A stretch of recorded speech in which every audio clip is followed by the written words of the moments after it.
Round one. Fight!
Hey, welcome. What's up, guys? Welcome to Tier Ranker Fights. This is episode number 90. We're doing Best Movie Moms tonight, and we're back. So we haven't had an episode in a little bit. We've had some other guys from our crew holding down the fort. We had a podcast about movies with Jacob and Austin on Saturday. They did on the Lonely Marks crew had their show Thursday. So we've had some stuff going, but it's been almost a week since we've had any kind of tournament in Tier Ranker. I was out of town. My sister got married, and I was a groomsman, so we're just doing wedding stuff for like all weekend long, and then Mother's Day. So we are here to celebrate our favorite movie moms. We're going to talk about them, give them a little ranking, see if we can come up with at least the top 10, maybe a couple honorable mentions. So yeah, I'm your host, Jordan, the movie hero Anderson, and foosball is the devil. So if you know one of the moms I might be rooting for tonight, we'll see. But let's go ahead and bring in our crew for tonight. I'll bring in my co-host first, Austin Pez Howell. How's it going? A mother is the female parent of a child. A woman may be considered a mother by virtue of having given birth, or by raising a child who may or may not be her biological offspring, or by supplying her ovum for fertilization in case of gestational surrogacy. So he's all ready for the argument. I see. No, I was just setting up the episode. All right, sounds good. Nice. I'm just reading the definitions I found. Nice. So yeah, there are many different types. I'll do the same for father when we do the fathers. So nice.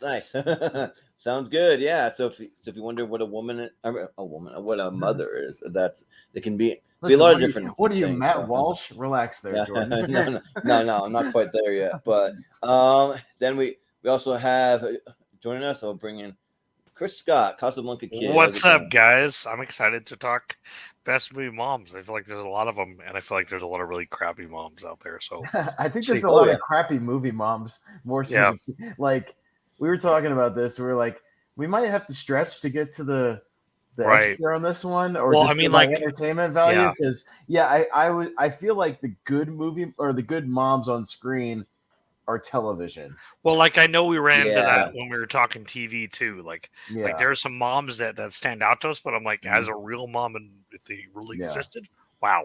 Yeah. Right. Yeah. right. Yeah. So, but also joining us tonight, we have Richie at Goodacre. What's up, Richie? Doing it for the mums. I don't know if my mum knows I'm on this, so it's kind of pointless. But anyway, for the mums. In my country, MUMS. Yeah, mums. Mums. Oh, the mums. Yeah, the mums. Mums.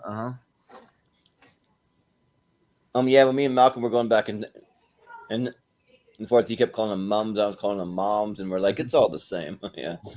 So yeah. But we also have joining us. We have Brian Nussbaum. How's it going, Brian? Great, guys. Here to talk about some movie models. Some give great performances based on the actors that portrays her. So yeah. Yeah, and the fun thing is you can rank these however you want to, like whether you like the performances, you don't, you think that they're like a like good and righteous mom, or they're evil, you want to rank them lower, or just however you want to go about it. It's kind of like up to each individual. So yeah, but last but certainly not least, we have Ross Bristow. Hey guys, this is for all my moms, and then like actually in the word America, mom is a different definition too than mom, because like mom's the word, but mom, I love you so much. This is your shout out for the episode. Yeah, nice. Yeah, I hope everybody got to either like spend a little time with their moms, or do something nice for them, or at least give them a phone call, something like that. So yeah, because they deserve it. So they brought us into this world and tolerated us. Yeah, right. Yeah. Yep, I know I gave my mom hell when I was little, so yeah. But we'll go ahead and we'll jump into things. So Austin, do you want to break it down as how it's going to work, and I'll bring up the tier chart? Yeah, so there's a whole bunch of mums on this list, probably a little over 100. Yeah, in America, mums is just short for chrysanthemums, the plant. That's about it. But yeah, there's a whole bunch of them on here from the movies, not from the TV. We already did the TV moms and dads episode. So yeah, we're jumping into the movie world here. But yeah, so we'll go around the horn. Everybody will get a chance to nominate and talk about one. And we'll go around the horn once everybody has nominated something. Everybody can agree or disagree as to where they get ranked. We've got S tier through F tier, so the best of the best and the worst of the worst. And we'll be looking to hopefully get 10 in the S tier. And then I just love to get not a mum. How do you get a? That's kind of. I mean, for sure, films, I'm going to for some characters, because of the couple of characters that are like maybe pseudo moms, and like some people might think that they're moms, other people may not. So we threw it in there. We don't even know if we'll use it, but we'll see. Don't worry, Jordan. I'll squash that before you even get a chance to speak. So don't worry about that. I'm already. Because we had a little debate about one, and I'll squash that before he even gets a chance to talk. So yeah, there's one I was maybe not even gonna include, but then like Malcolm said, well, if Austin says it is, we better include it. So I'm like, all right, we did. Anyways, so there's a whole bunch on here. Everybody will get a chance to chime in. We'll kind of take a consensus based on the votes and see kind of where it ends up. And hopefully we get 10 in the S tier. We have to, like we said, stretch a little bit to include kind of entertainment value and performance along with the actual motherly duties or whatnot. So we'll kind of see how that works. And I'm sure there'll be some crummy ones in the F tier as well. But yeah, and we'll see what happens. And those 10 will go into the poll for the episode. So yeah, that's kind of how it works. So sounds good. So yeah, and we always start at the bottom of the ladder. So if you guys need any reminders, we do have all the moms listed in our chat our group chat for the episode, so you can look there also, but I'll kind of scroll through. But Ross, you'll be first, so who you want to nominate first? Okay, I'm usually the positive guy, but this time I'm going to pick a mom that means well, but she's an awful mom, and that is Kate McAllister in Home Alone. I was going to do it. That was great. My first pick, actually. What? Oh, all right. Yeah, she's not an F, but she is a B. So bottom left. Right there. There you go. Yeah. All right. So where do you want to put her? Where would you rank her? In D.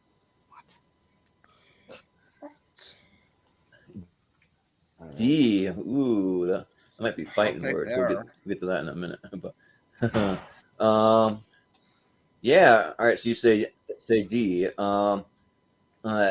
Brian, what do you say about Kate McAllister, played by Catherine O'Hara? McKinnon. Yeah, I would put her in D tier. I'll put her probably in A tier. Yeah, she's not a mom, but she finds her way to get home to her children. She traveled all across from France to Chicago to get to her kid. Even though the family, the horrible family to start off with, but the second film she realized she had came with her beginning, but they all ran away. But she was able to fly back to New York to get to Kevin, so I'll give it an A tier. Yeah, an A tier sounds good. Richie, what do you say about McAllister? The fact that she let this happen twice. Yes, I agree with Ross in the chat here. The fact that it happened twice, it disqualifies her being a mom, an A tier mom. No, she's definitely a mom. She's not a mom. But I wouldn't go as high as saying a D because she means well, and I think beyond losing the kid on holiday, I think she probably is a decent mom. And to be fair, Kevin can be a bit of a dick, and so gotta cut her a little slack. So maybe she's like, "Whoops, left him behind." Like on purpose. So I would go C. Okay, sounds good, and also shout out to Wolf in the chat. What's up, Wolf? What's up, Wolf? Tuning in. We'll see you tomorrow, Wolf. Yeah, we'll see you tomorrow for top 64. Yeah, but Chris, what do you think? So, obviously, being a mom is tough. I have nothing about it, obviously. But the fact that she ends up getting a ride home with this polka band and this truck across, to try to get back to him, and in the second movie does everything she can to get back to him again, speaks volumes, because at the end of the day, you're going to do anything. So for that reason, actually, I think she should be an S tier. She definitely doesn't belong in D tier. It's not like she beats the crap out of her kid or anything, she's just a little forgetful. She has a lot of stuff she's juggling. High Bow is saying for motherhood. Yeah. But yeah, sounds good. Austin, what do you say? I'll also split the difference. I'll go C tier because I'll say for this. Yes, she lost her kid twice in 1 year on 2 different vacations, which is like 2 strikes, a third one, and CPS would be called, and your children would probably get taken from you. Because forgetting your luggage is one thing. Forgetting your actual kid is probably a whole other thing. I don't care how many kids you're hauling on a vacation. You triple 10-time count how many kids are with you at the time, and don't leave them behind. However, that kind of knocks her down really harshly to start. But I think she, in both instances, when she realizes the mistake, she does make almost every effort to get the kid back, going from city to city, plane to plane, trying to get back home. And the second one, literally, I'm going to run around New York City trying to find him on foot. So I know she does care. So I will give her points for that. But because she lost the kid twice in the same year, I can't go higher than a C, because that is just that is pretty rough. And that would be on the dad as well. So like if we ever did, Peter McAllister, he might even be lower because he didn't even really make the effort. He's just like, we'll just fly back on Friday or whatever. We'll see him. He'll be all right. Just like, okay. So I'll go C tier for Kate McAllister. Yeah. And also a shout out Mike Schaefer. He says apparently in the New York City of Home Alone, CPS isn't a thing. Well, like in the movie, like they don't really like do anything. Yeah. But yeah. Yeah. But yeah. For me, like I think I gotta go S just because I'm not like 100% like going against whether they're a good mom or a bad mom, because it's freaking Catherine O'Hara. She gives an incredible performance, and she's not just your boring kind of run of the mill kind of cheesy mom or like stereotypical like I mean, they planned this really cool vacation for their kids. I don't think they really meant to leave them behind, but I mean, like she goes to great lengths. Like she's like I've been to Florida, to Dallas, to Boston, to like where am I at now? And like she doesn't even know. She's just like willing to do anything to pay any amount. Just get to once she realizes the mistake, she like will go to any length to get back to her son, even ride in the back of a van with a bunch of strangers she doesn't even know. Like it's just so yeah. Like I think that's a sign of like a mom who really does love her son, but he's being a terror to the family, and so like obviously she's a little annoyed with him, but I mean I think she really does love him. So yeah, I'm gonna say S. So all right, so we got 2 S's, an A, 2 C's, and a D. It's probably right in the middle of a B because it's all over the place. B. Yeah. Okay. Yeah. Yeah. That's fair. So all right, sounds good. We'll go to Brian. who you want to nominate. Let me just look through the group chat for the list. I'll go probably. Yeah. Let's go Morticia Addams. For I know they're in somewhat of like an. For an A? Should be the M. Morticia Addams for A tier, yes.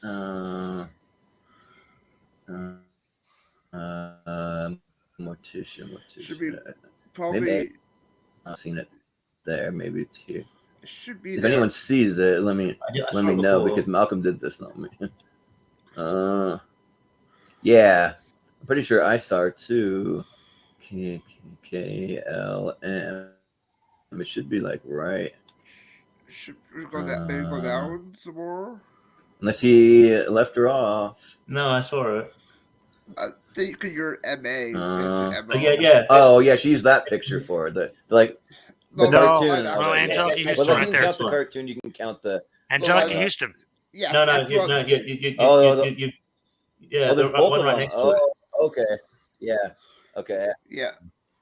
I'll go with A. I see the other one. Sometimes Malcolm throws us for a loop, but yeah. Okay. Yeah. Come on. Come on. Who wants to cooperate?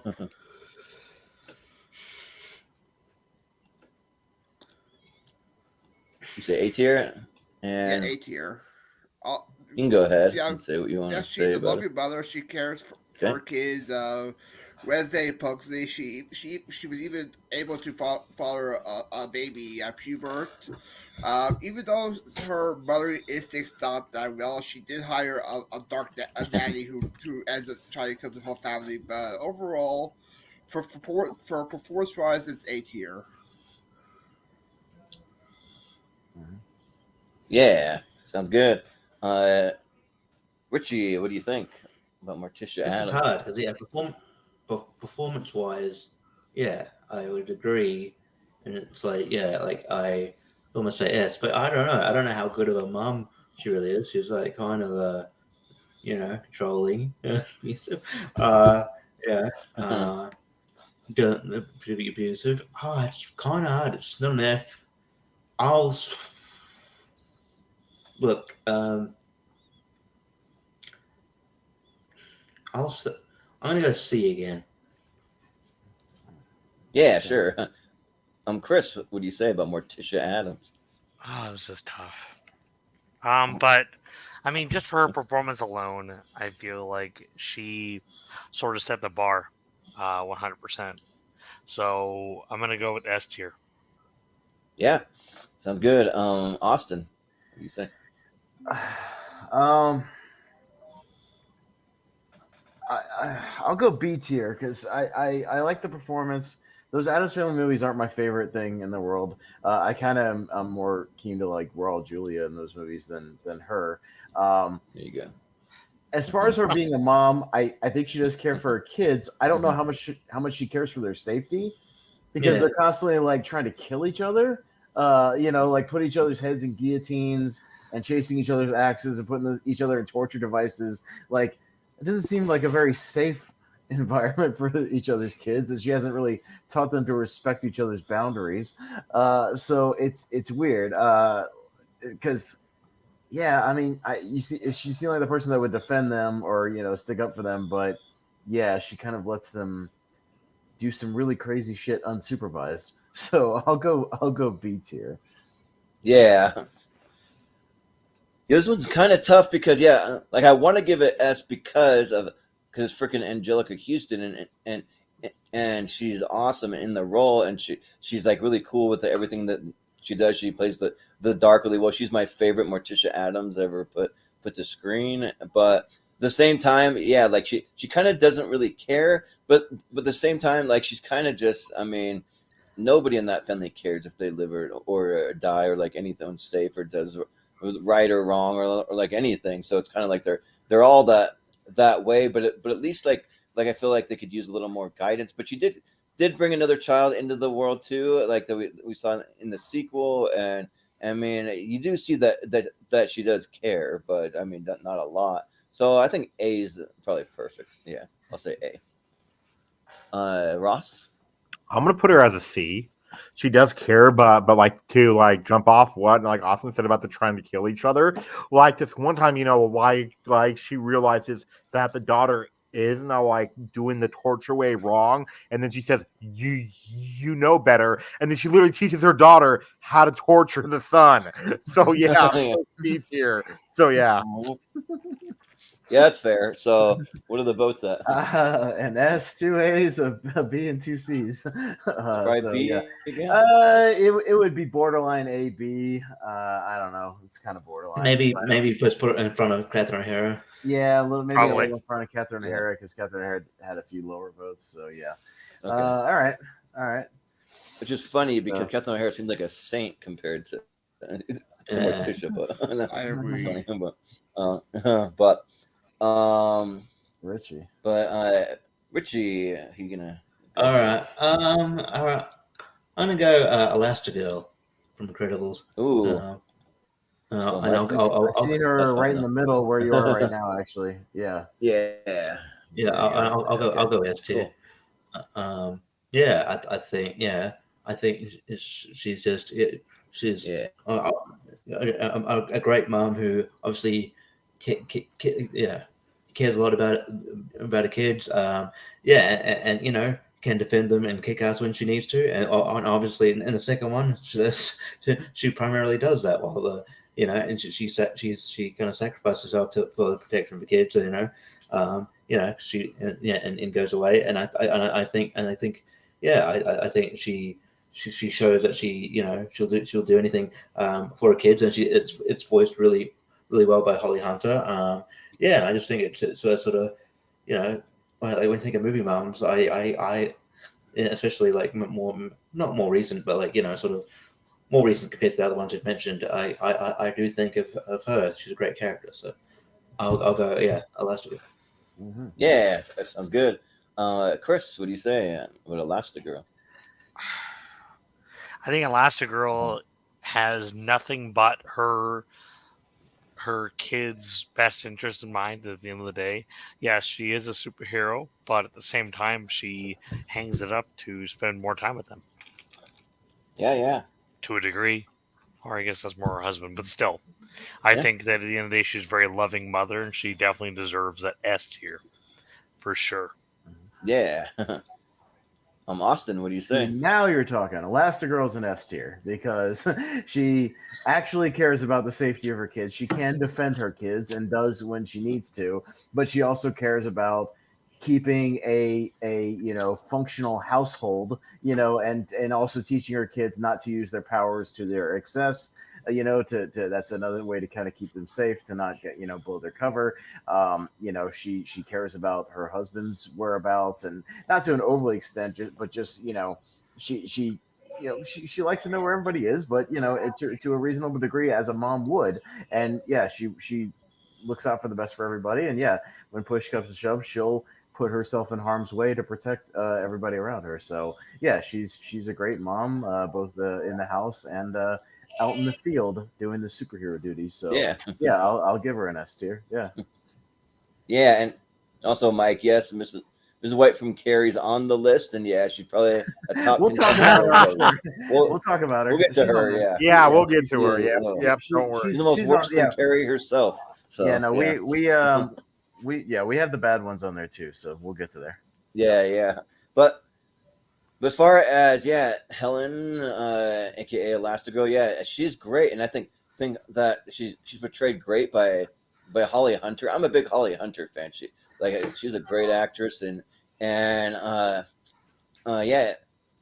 the movies, she's willing to go to great lengths to protect her kids, kind of like Austin said, both in the home and out in the field, and she has a lot of love for them. And even you can see while they're out fighting crime, they're worried about what the babysitter. Well, she specifically is worried about what the babysitter's doing. Is Jack going to be okay? Kind of like the nervous mom that like almost cares too much in a sense, but maybe not if it's a baby. But so I think that's an easy S tier. So S tier for me. Ross, I'm gonna put her as an S too. I love Holly Hunter. Like, she was actually great on that show Succession. But she cares about her kids and everything. And then she could literally, like she could literally, like be a helicopter mom by like conjoining her body to make herself into a helicopter. So right. so yeah, she's an S definitely. Yeah. Sounds good. Brian, what do you say? Your face sweep S tier for Elastigirl. I agree with everyone else says about how she's a caring mother. She cares for her kids, even cares about saving the world to protect her family. Yeah.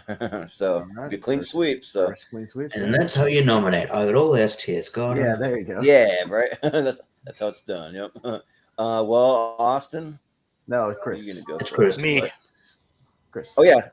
And sorry. I'm gonna go with Chris, the mom from Emily Blunt as Evelyn Abbott from A Quiet Place 1 and 2, and I'm gonna nominate her for S tier because let me know. This world is really messed up. Obviously, they're in, and she sacrifices everything to protect her kids.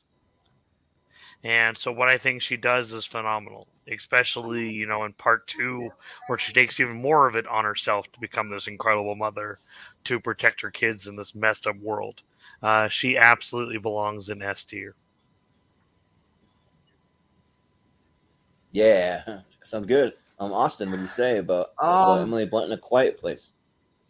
All right. So, full disclosure, I haven't watched the second one yet. I'm getting to it. That's why I limited my comments. So the first one, based on the first one, I'll go A tier because one of her kids does get jacked and killed, so that's a knock. And I don't think you should be bringing babies into this world, so that's a little bit of a knock. That's kind of dangerous, and that's like bad decision making. So I can't quite go S, but I'll say the kid she has, she is again willing to put herself at least in harm's way. Like you feel like she would easily, put herself out there to protect one of her kids in this world.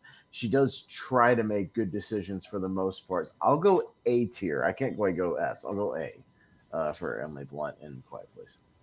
Yeah.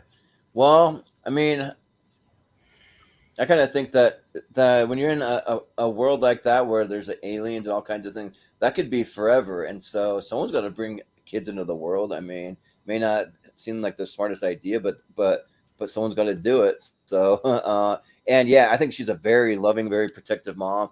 Even in the second one, I mean, both movies, she's like pretty much just as loving and caring, protective, all of that. That scene where she's giving birth in the bathtub is a really horrifying, kind of haunting scene that just like had me like ripping my armrest to death in the theater. But yeah, I think she's great. Like I think she does it really, really well. So I'm gonna say S tier. Yeah. So.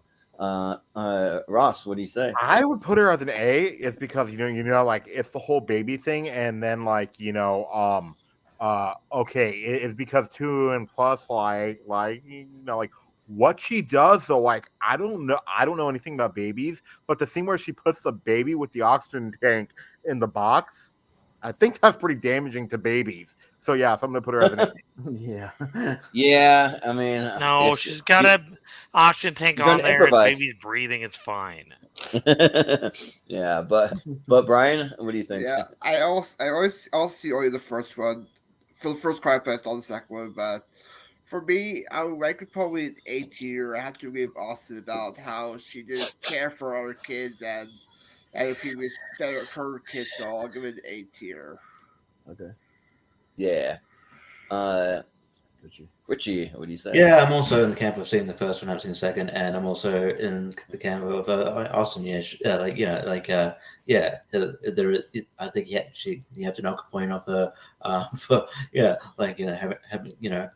I do believe she obviously does care for her kids, so she gets a point there. But one of her kids doesn't make it, and obviously she's bringing a kid in the world that has no there's no shot at life really. So got to get knock a point there. So yeah, I'd go A.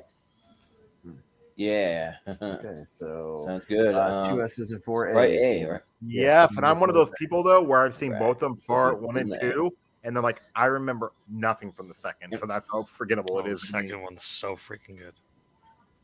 The second one's good. I actually really like it, and they were supposed to have a third one this year, but I thought maybe it got pushed back. I don't know. Yeah, it was a prequel. It was a prequel. Yeah, they're pushing things back. Mm-hmm. Yeah. Well, yeah, they very easily could do a third one. So, but, all right. So it's my turn next, and let me take a quick look. Excuse me. Oh yeah, sorry. Excuse me. Sorry, I'm like one person ahead. I'm like everything. Austin. Okay, good. That'll give me a minute to rethink what I want to do. So Austin. Excuse me. I've got to talk about Ripley for a minute, Jordan. Yeah. So we're going to talk about Ripley. Oh, you want to go there? Yeah. Already, huh? Oh yeah. No, right off the bat. Let's go. I've been waiting all week for this. So let's do it. It's probably under E, I think. Maybe. Yeah. Ellen Ripley. Yeah. Yeah, over on the right. Sure okay. Yeah. Mm-hmm. Oddly enough, looks like Malcolm pulled a picture from the first one, but that's fine. All right. Yeah. So, all right. It's all good. So despite Ellen Ripley not being Newt's biological mother, Ellen Ripley is still a mother who lost her child while she was in a cryostasis and is informed of that and has not had enough time to fully process that grief. At the same time, Newt has also lost her parents in the same thing. So they both lost something in effect due to this common enemy they have. The whole movie has a theme of motherhood, with the Queen and with Ripley herself. So Ripley and Newt have this commonality. Ripley's the only one who shows her a mother's care and a mother's touch amongst all the other Marines and everybody that interacts with her. And that Ripley earns the love and respect that only a mother and a daughter kind of bond could have by the end of the movie when she has successfully saved Ripley. She embraces Ripley and cries and calls her mommy, earning that title of mommy throughout the film by saying, "I will never leave you, Newt," and proving that by the end of the film. Ripley has regained a daughter within Newt in a certain context, and Newt has regained not only a mother, but her innocence as a child that was ripped from her in this process. And the only time Newt actually smiles in the whole movie is at the end of the movie when she feels safe in the arms of her new S-tier mother, Ellen Ripley. S-tier for Ripley. Okay. Yeah, sure. So I have a couple questions first. So she had a baby prior to her going into cryo sleep? Is that what she had? The kid died while she was in sleep for 57 years. She was a mom, and she lost. Okay, because it never really shows that. So yeah. Like I don't know, but and then the new daughter. I've never seen Aliens 3. Like what happens to the that movie doesn't exist. Oh, okay, so we don't even know. Newt and Michael Biehn both die at the beginning of the movie. Their pods get ejected and they die in the credits. Yeah. Is that what happens? Okay. Yes. Okay. So that's why a lot of people don't like that movie. That's one of the reasons. Yes. So my only thing is it is like I will consider her mom just because if she had a biological a daughter and also too like I mean you don't have to be a biological like mother to be still considered a mom. I just was just wondering yeah, she finds this girl and defends her for a movie. Does that really make her a mom? Like we don't know what happens after this. We don't know if she would have kept raising her or like what would have happened. You know, like is she taking on the mom role? You know, so she would have absolutely become a surrogate mother to Newt had the events from the movie continued and David Fincher and the studio not flushed that down the toilet with the opening of Alien 3. Absolutely. Yeah, so like maybe it would have just been like cool to actually see more of that. So I mean, that's just the fault of the studio for just going whatever direction they want to go. So yeah, I'll say she's a mother. I'll say that just because it's not fleshed out quite enough for me, I'm gonna say A, but I will say that she's a mother. Shit. So yeah. But Ross, what do you think? I'm gonna put her as an S. You know, like Austin convinced me, and then I do like Alien 2. Oh, really? The battleground title contender convinced you? I'm so gee. Yeah, but you did, Austin. Yeah. So at first I was like, she's not a mom, but you convinced me she really is. And yes, I will not tell you which one is my favorite Alien movie. So that's all I'll say. Yeah. So yeah, so I'm gonna put her as an S. Yeah, and I like the Mike in the chat for the prequel for the Quiet Place. Not yet a quiet place because that's what it'll be. Yeah.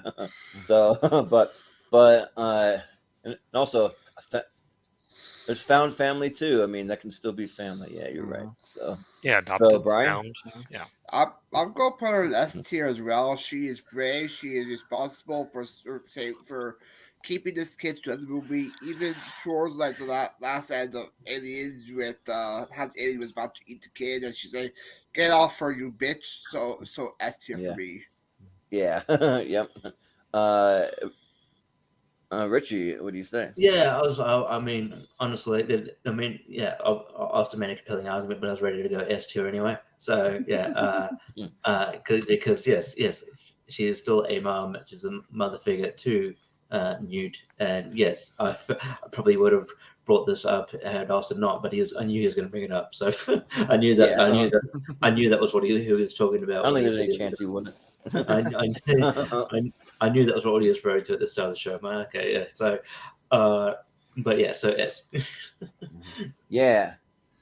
Well, Chris. Wonderful essay, by the way, Austin, on why she should be an S tier mom. So okay, all right, full disclosure. So this is what happened. So Jordan initially sent me his first list, right? And it was still like 100 or something. Like we had a whole bunch. He had looked at a whole bunch of things, and he had gone, I don't know about Ripley because like I keep seeing her on all these lists, but like Ripley's not Newt's mom, and I'm like that doesn't matter. She's a motherly figure throughout the movie and becomes her essentially surrogate mom. And he's like, I don't know, I'm gonna argue for not a mom, like. Yeah, I was like, you know what?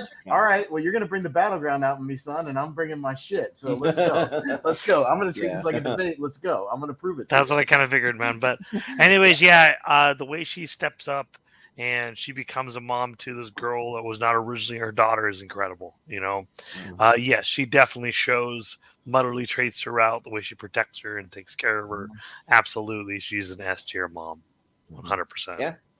And not a mom is just insane.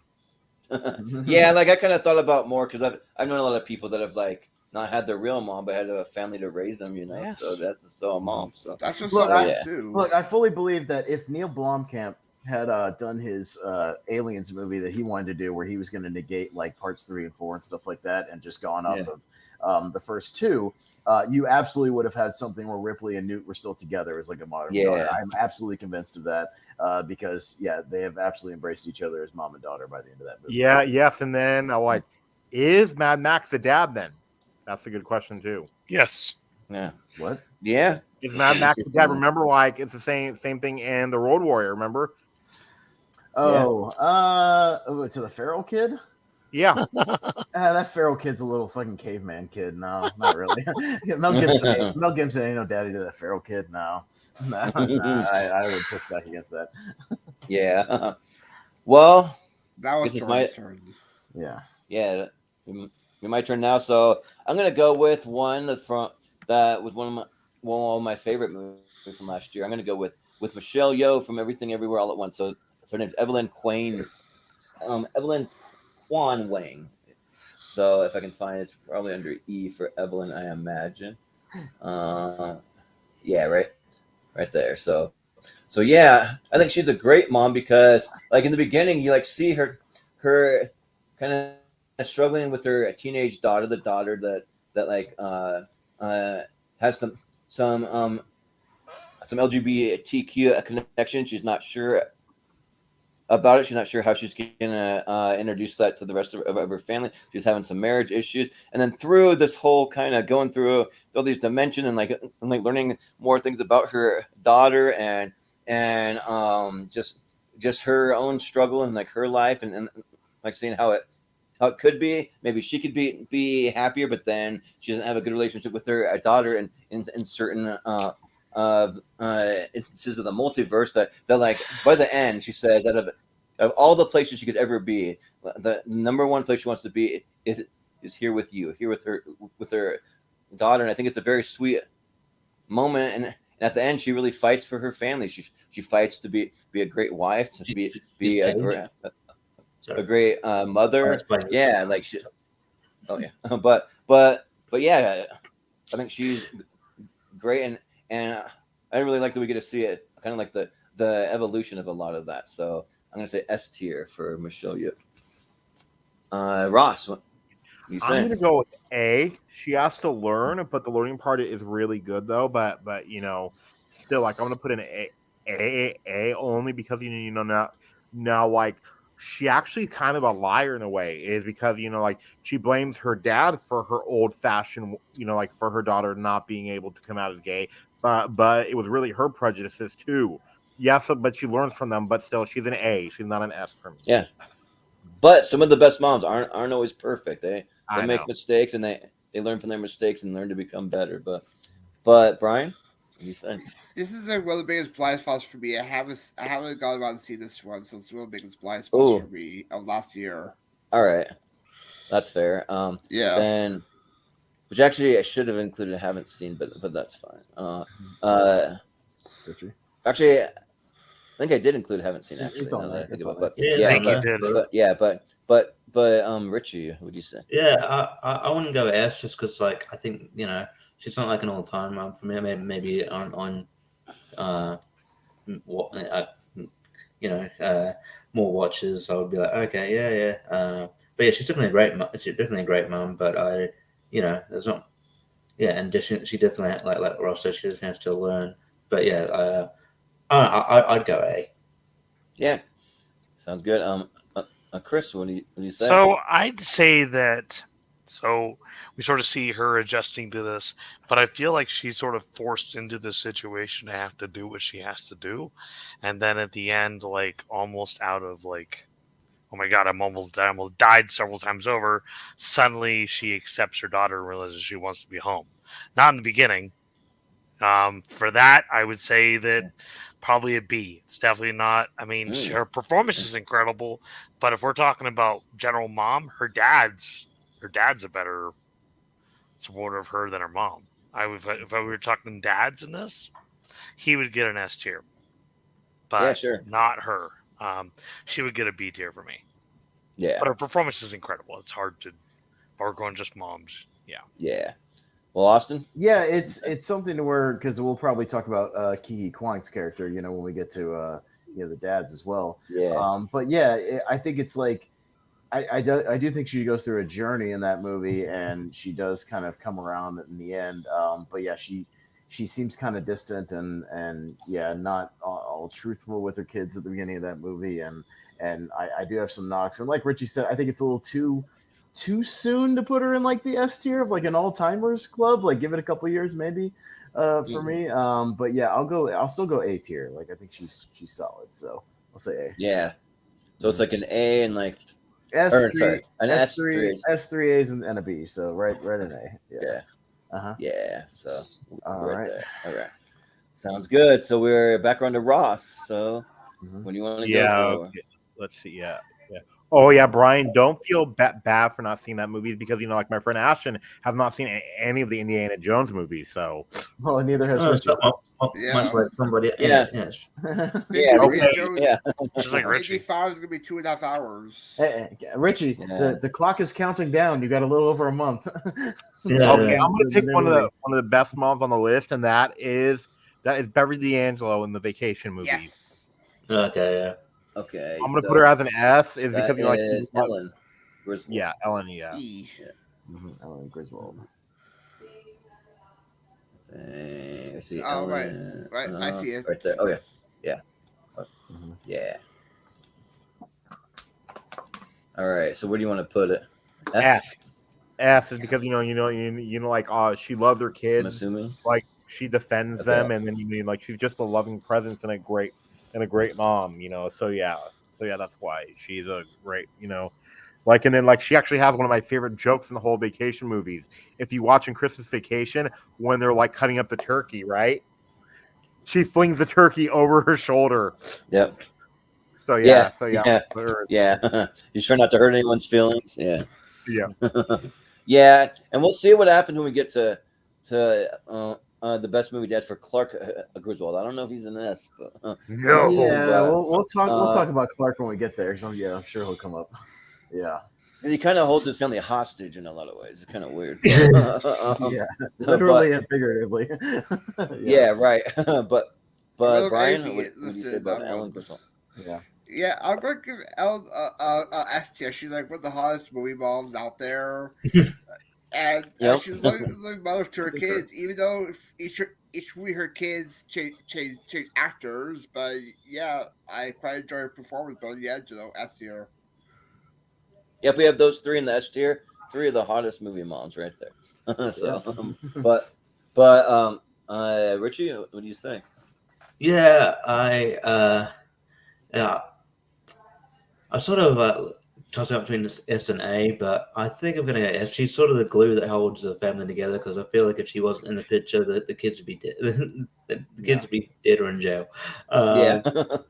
Because because Clark is he's lovable, but he's also an idiot. I just think that he'd get in too much trouble. Yeah, and all the kids, all the kids that are different actors, they'd all be there.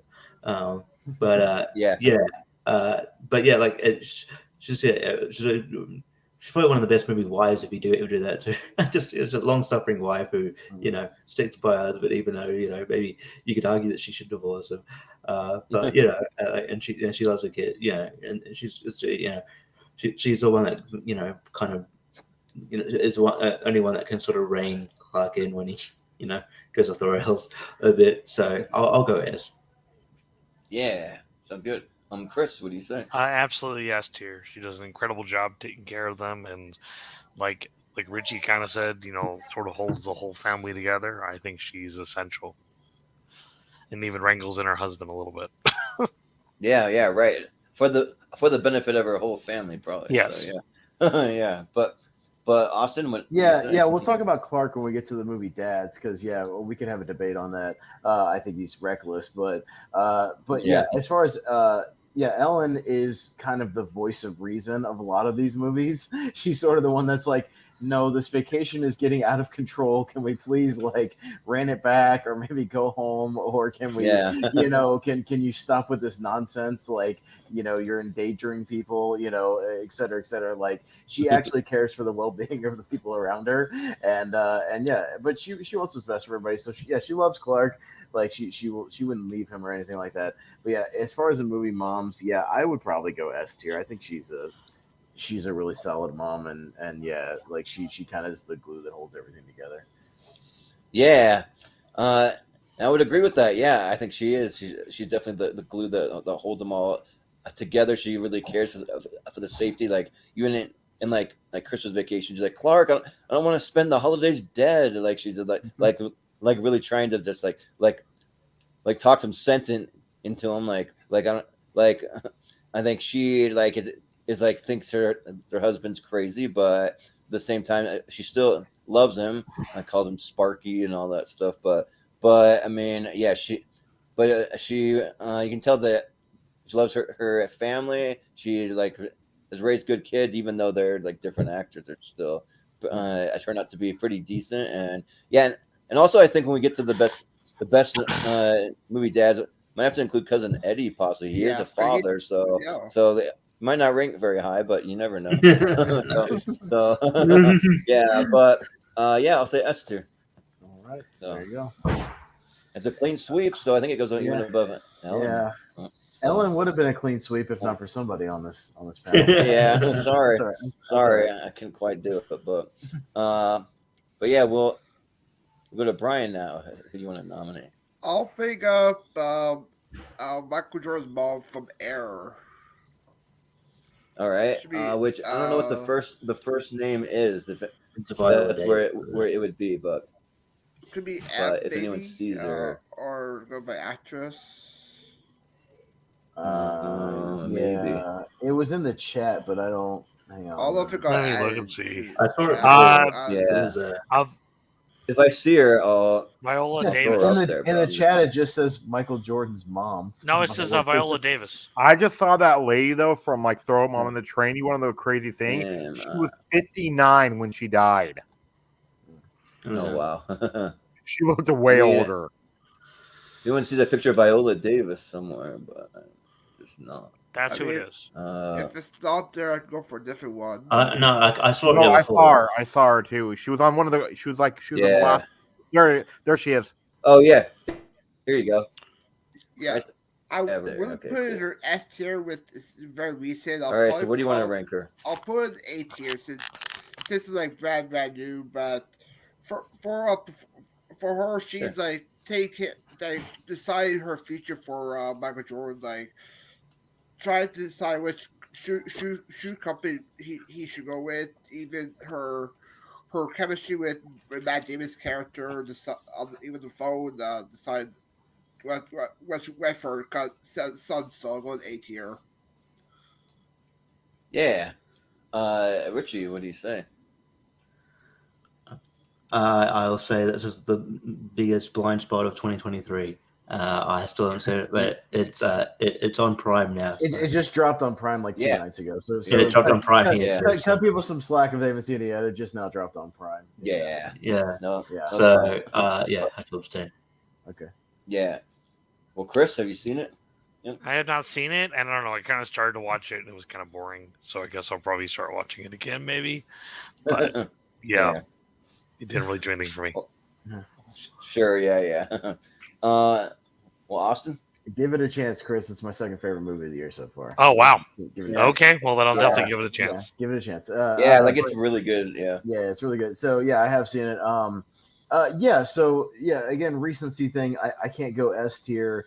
But I'll put her in a solid A because she is looking out for the best interests of Michael without being like a helicopter mom per se. She's actually looking out to make sure people don't take advantage of his talent and take advantage of his, of his likeness. And she actually wants good, sort of business. Like she wants her son to be compensated, fairly for what she knows he's going to do. She believes in his talent. She believes in how he's going to kind of change the industry. So, and she actually listens to Matt Damon when Matt Damon gives her, pointers on what's going to happen in the meetings. So she does have an open ear to all that. So I'll give her like an A+. Like she's a very strong A. Yeah.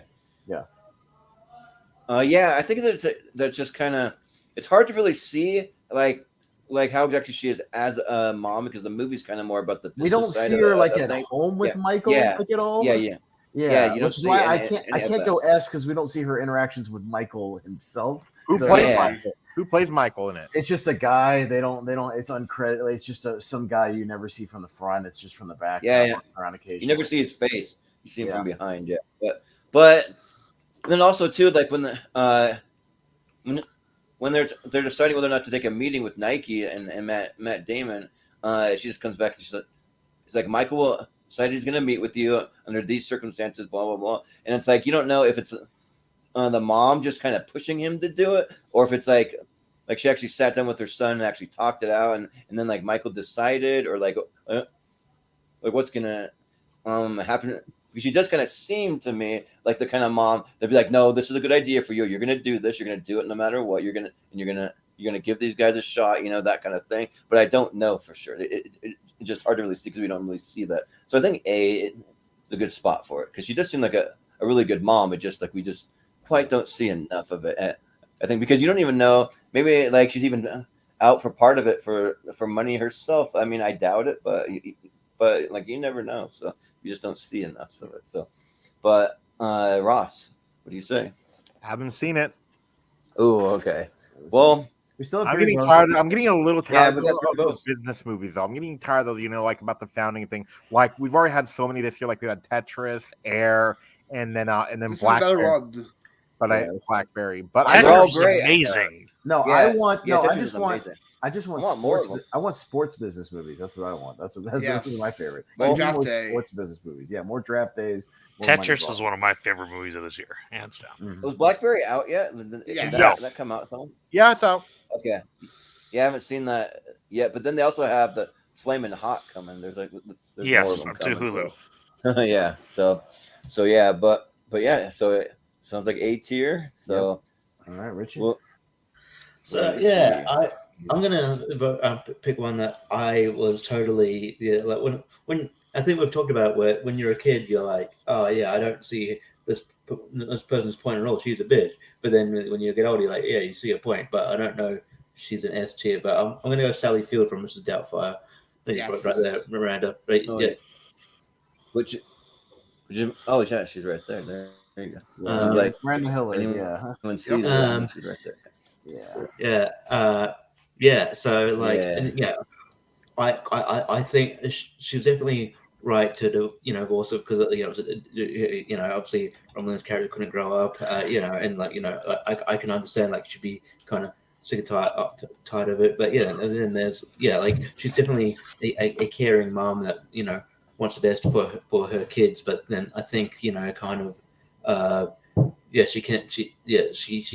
there are times in the movie where she can she can be a little unfair at times, but I think she comes to sort of realize that. So I'm sort of tossing. I'm going to go A. I think she is a great mum, and you can definitely see both sides of the argument here. I don't think she's as much of a terrible mum as I would have thought. I thought maybe when I was a kid watching it, but yeah, you definitely see her point, and so yeah, sounds good. Chris, what do you think? I'd go A, actually, and yeah, I kind of agree with you there, Richie. And actually, you know what? I'm gonna go. It's tough because I really like her performance in there. You know what? And yeah, at times, like you said, like when I was a kid, like it all felt like unreasonable and kind of the way she was kind of acting towards the kids. But yeah, Robin Williams, this character needed to grow up, and she kind of had to put her foot down a little bit. So actually, I'm gonna go ahead and argue for S tier mom for Sally Fields. Might be a stretch for some people, but I think she deserves S tier. All right, yeah, sounds good. Austin, what do you say? Yeah, this is one of those things where, like Richie, I think if you watch this movie as an adult, and especially an adult who, like myself, has been through a divorce, you kind of can see a lot of new things in this movie that you didn't see when you started watching it as a kid. And yeah, what Miranda does, like you totally get her side of it when you actually, because as a kid, you're with Robin Williams, he's the genie, he's like the goofy guy, he's doing all the crazy shit. Like, but then when you're an adult, you're like, no, that guy's a maniac, and he's out of control, and he doesn't listen, and you totally understand her side of it. I do think, the reason I can't put her in S is because she does get a little unreasonable in the proceedings in the middle of the movie. I think there is a point where Robin Williams proposes somewhat of a compromise that I think she should have been kind of okay with, where he says, hey, like after school, can the kids just like hang out with me for 2 hours while you're still at work? And like, I can still see them every day, but like, we'll still be separated, which is what you wanted. But like, I won't, be at home with them like you want, like, I think he proposes a pretty fair compromise, and she like shuts it down almost immediately. And I'm like, yeah, that's pretty harsh because he does love the kids, like regardless of your own differences. So yeah, I think she could be a little cruel with some of the proceedings. So that's the one thing I could hold away from S, but because she does kind of hold the kids back from a dad who obviously does love them. So I'll go A because I do see more of her perspective as I get older. Yeah. I was gonna say to Mike in the chat, he says, "What's the Reebok pump story?" Just watch the SNL skit with Chris Rock. They're brought over by the Pilgrims, and they gave them to the Indian. Just pump it. Pump it up, just pump it. Yeah. So there's the whole thing about that on SNL. That's pretty good. But for me, this is the mom I just don't really care about that much. Like honestly, and like for me, when I don't care about it, it's just gonna go in either a B or a C. But I'll lean more towards the person who nominated it, and I'll say B because I don't really care. So I'll just say B for me. But Ross. She's an A for me. I do like, like, and then like as an adult, like I've never been married, but I understand where she's coming from now. And then like, I need your guys' opinion on this. Okay. My mom says that the alternate ending would have been better and I say no, is with them getting back together. No, I don't think they should. I think that would just be like the happy ending, just for happy ending's sake. It's like, hey, it's a family movie, so we have to get them back together. No. It's like, no, they're clearly not matched for each other. No. I like the ending where it lays out where he kind of as Mrs. Doubtfire apologizes to her through the character on the TV show, and like kind of talks it out, like where he was coming from, and what divorce can mean for the kids, and like I think they've come to a nice place at the end of the movie where they're going to kind of split custody of the kids but not be together. I'm absolutely where that movie should be at the end of that movie. Yeah. Yeah, me too. You know, like plus it would have been like defeated the purpose of the movie in my opinion. But yeah, she's an A tier for me. You know, like because you know, like she was kind of like tight wadded, but no, like but no, like if she would have stayed with them, those kids would have been injured or something else.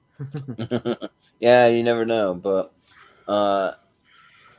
Brian, what do you say? Yeah, it's gonna be interesting also when we rank Daniel Hiller the far as the episodes. Yeah, because we could talk about him on the Dad's episode for sure. Yeah. But for this one, I'll give her an A as well. Outside of the film now compared to younger for watching it, I understand why she divorced in the first place. He's like a bad child. She had the right to divorce him. So yeah, A tier. Yeah, so it looks like it'll be an A. A's and a B. It'll be S, 4 A's and a B. Yeah, so right in A. So yeah, just right there. All right, cool. Sounds good. So we're back to Chris. So I'm going to nominate my first. That should be what's our lowest number on here or lowest letter? F. Okay. F. I'm going to nominate my first F, and I think that is going to be Anne Ramsey's character, Mama. No, yeah. Anne Ramsey, Mrs. Lift, throw Mama from the train. I see one of them here. I don't know where the other one is. Mrs. Lift is that what it is? Yes. If anyone sees it, let me know. Aaron. Right there, right next to Mrs. Potts, Angela Lansbury. Oh yeah. Yeah. There we go. Angry face. So I think she is an abysmal mom. Yeah. So she absolutely deserves the bottom tier.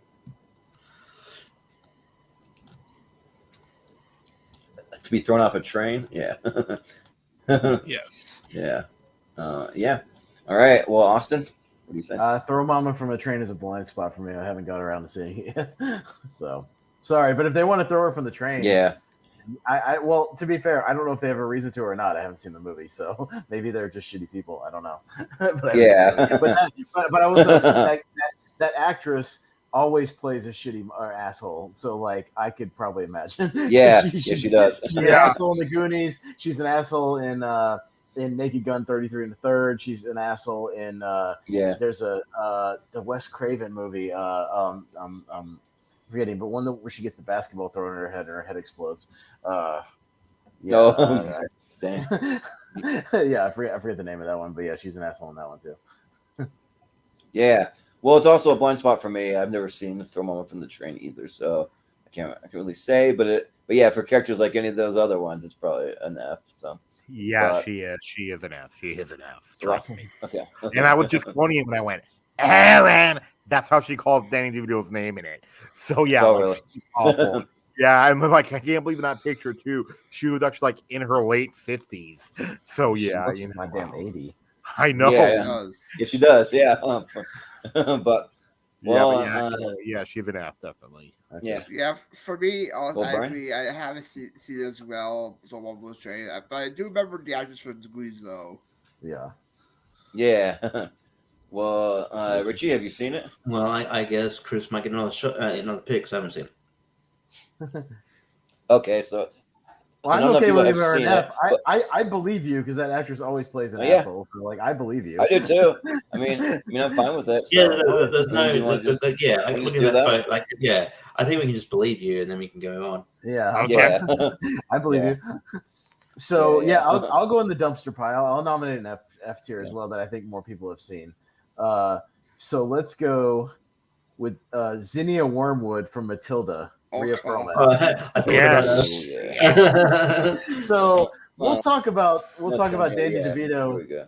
Yeah, we'll talk about Danny DeVito as well when we get to the dads because I think they're a dual F tiers. Because oh my god, are they some of the worst parents just as a duo ever? And not only does she, encourage her husband's bad behavior and bad parental skills.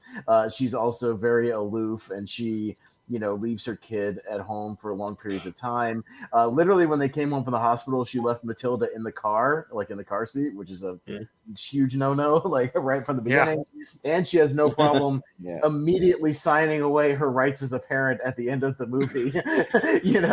Like, oh, Matilda, I'm gonna miss you. Where do I sign? Oh, I'll sign right here. I'm gonna sign away my parental rights. She does not give a shit about Matilda.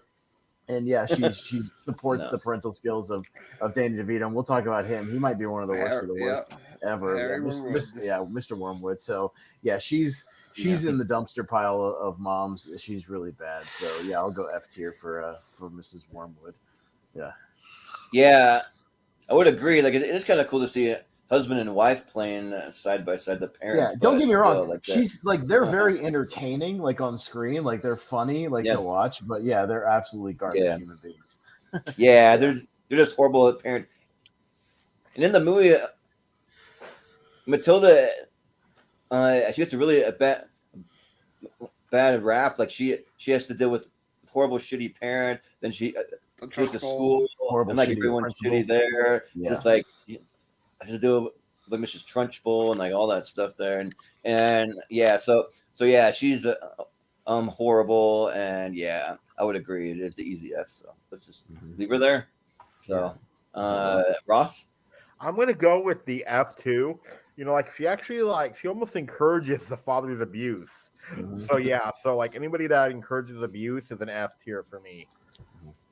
Yeah, she literally goes off to bingo every day and just leaves this 2-year-old at the house. That's pretty bad. That's pretty bad. I know Matilda is like smarter than the average kid, but Jesus Christ, she goes off to bingo for like 5 hours. And then person too, like I think they said that like she has this thing too, like both the parents have what like give Matilda almost favorite child syndrome. You know how they always favor the son. Oh, Michael. Oh yeah. No, they actually parent the son. What's funny enough is Vito Purvis taller than the Vito in the movie when they're both at the same height usually. But I would agree with F tier. She's at the worst. She leaves a cat and a pot for a kid to possibly burn down the house, and she doesn't watch her kid. Like she ends up walking to the library by herself. Doesn't even notice that, and didn't even know how old she was when she asked how old she was. How old is she? 4. I'm 6.5. No. You're 4. I'm 6.5. F tier. I can't wait to talk about Harry. And we'll talk about Harry. Oh my god, on the dad one, for sure. Well, I mean, there's not much I need to add, but definitely F tier. Maybe if you did at some point best movie teachers, Miss Honey would be an S. Honey. She'd be a good teacher. And just in the nonchalant way of parenting, I guess that sort of implied that they didn't maybe want a daughter. That's probably the other thing, because obviously with Michael they're pretty kind of they're pretty chummy with, and they can mold him into whatever. Or she just didn't want to. Given that like they abandoned her immediately, kind of implies that it's like, oh, we got a girl, damn it. She's definitely a terrible person. So F tier. There's no really other grade you can give her. F. Chris. Chris. I'm gonna go. She's definitely F tier mom. She's absolutely a horrible person. She belongs in F tier for sure. Sorry, all of you guys said like the solid points. She's human trash. F tier. She is. She is. So. From the moment she's born, leaving her in the car, she's F tier. Yes. Literally from day one till day whatever they abandoned her at the end of the movie to go to Mexico or wherever the hell they go at the end of the movie. Run away. It's a movie, so I'll forgive it. But I don't think the adoption process works that quickly. I printed out all the stuff. I printed out some adoption papers from the library, signed them. Okay, no, cool. I'm pretty sure there has to be some kind of court hearing in between this. Yeah, it has to be approved by a judge and a magistrate. But okay, yeah. And also, don't realize the FBI at their house as well. Oh yeah. Like back to Sullivan. Yeah. So, all right. Well, easy F. So, but I'm gonna go for my next pick. I'm gonna go with a personal one because I want to get these personal ones out of the way. But that maybe might be not talked about so much. But I want to go with Laurel Lightfoot from Onward because I think she's a great mother. So let me see if I can find it. That's got to be around this. If anyone sees the animated one for the animated character, she was down the bottom. Here you go. So voiced by Julie Louis-Dreyfus. Yeah, she's great, and you can tell that like there's to me there's no better mother than a single mother who like really loves the kids and like working and trying to raise kids. Like that's got to be probably one of the like toughest things that a person can do, and like you can see the love that she really has for them. She really wants them to have the memory of their father also, and because he passed away, spoiler alert, but you literally learn that in the trailer. So and then they go on a journey to try and bring him back, and when they're in danger, like she chases right after him, going through all the treacherous things that they go through. She goes to find this big beast of a manticore, and luckily the manticore ends up being friendly, played by Octavia Spencer. But they go on this whole entire thing to go after them, and you can just see the love that she has. She just wants to make sure that her boys are safe and that they're protected and nothing happens to them, and like the whole way from the beginning to the end, it just like seems like a very loving mother. So I'm gonna say S tier for Laurel Lightfoot. So, Ross, what do you say? Never seen it. Ooh, well, you should do yourself a favor. It's pretty good. So, but Brian. I have seen it. I would put it F tier. I'll probably put it in like an A tier. She's kind of a forgettable character for me. Yeah. A forgettable movie. Well, yeah. Well, Richie? This movie came out right as theaters are closing because of the pandemic, and I didn't get around to it. So, oh dang, we should see it. I think that it's one that like I wasn't that I'm interested at first, but then when I saw it, I loved it. But Chris, what do you say? She is absolutely an awesome mom, especially in light of everything that happens. She does such a great job to support her two kids and kind of push them to kind of do what they love. I would say that she's absolutely an S tier. And a great movie. If you haven't seen it, you need to see it right now. Yeah, you should check it out. I would agree. Well, just stop doing the show. You're good. Stop what you're doing. Just leave and go watch Onward. Yeah, but Austin, what do you say? Yeah, I'll give her an A. I'm kind of in the Brian camp where I don't remember a ton of her specific stuff because she's kind of a side character in the movie as far as she's just kind of catching up to them the whole time and trying to figure out where they are as far as like what Chris Pratt and all them. And yeah, it's like I think she's a good mom. She's solid. But because like I don't remember a ton about her particular scenes, I'll go A tier. Yeah. Like that, yeah. Well, something we have 2 S's and 2 A's, probably. Is that right on the borderline? Yeah, we'll see. Yeah, we can see, but yeah, it could be a top of A for right now. It might get a bump. We'll see. It has to be like 3 S's for I try to go 3 for this, but it could get a bump if we don't get enough in the S tier. So we'll see. Yeah, we'll see. Right. But Ross, yeah, we'll go back down to Ross. I'm gonna go with my next one. Which is probably not one that people have seen. It's actually Helen Hunt in the movie Pay It Forward. Oh yeah, I see that one. Yeah. Ooh, yeah, that's a good call. Yeah, I'm gonna put her the character's name. It's up. I don't even know what the character's name is. Okay, right next to Tony. First row, right next to Tony Collette. Here it is. Yeah. Yeah, I'm gonna put her as a B only because she Arlene really McKinney does mean well, but she screws up a lot. But she's still trying her best. You could tell like she's not had an easy life either. So yeah, so I'm gonna put her at a B. Yeah, she's another single mom and just raising a child without a father. Is that how Helen Hunt looks in the movie? Because I need to watch that movie. Yep. Yeah, that is true. This is how she looks in it. Yep. Yeah, so you might want to check it out. Actually, saw this. Yep. I quality film. She looks like a total MILF smoke show in that movie. Jesus. Her she, like John Bon Jovi too. So she's a quote unquote exotic dancer or something. Yeah. Oh shit. Yeah. Like Michael Myers' mom in Rob Zombie's Halloween. Oh, okay. Yeah. Right. I'm watching this movie right now. Yeah, right. Yeah, right. I'll put that on in the background. Yeah, but I might have my camera off. That's all right. Yeah, right. Yeah. Brian. Yeah, I'm gonna give her a B as well. She's a hard-working mother. She works hard for her kid, even though she works a lot of time for her kid to not spend time with her. But she's a hard-working mother, so I'll give it a B. Yeah, just make sure, Richie, that your camera is actually off, not like one of those like mistake zoom things where they thought it was off. My bad. Oh no!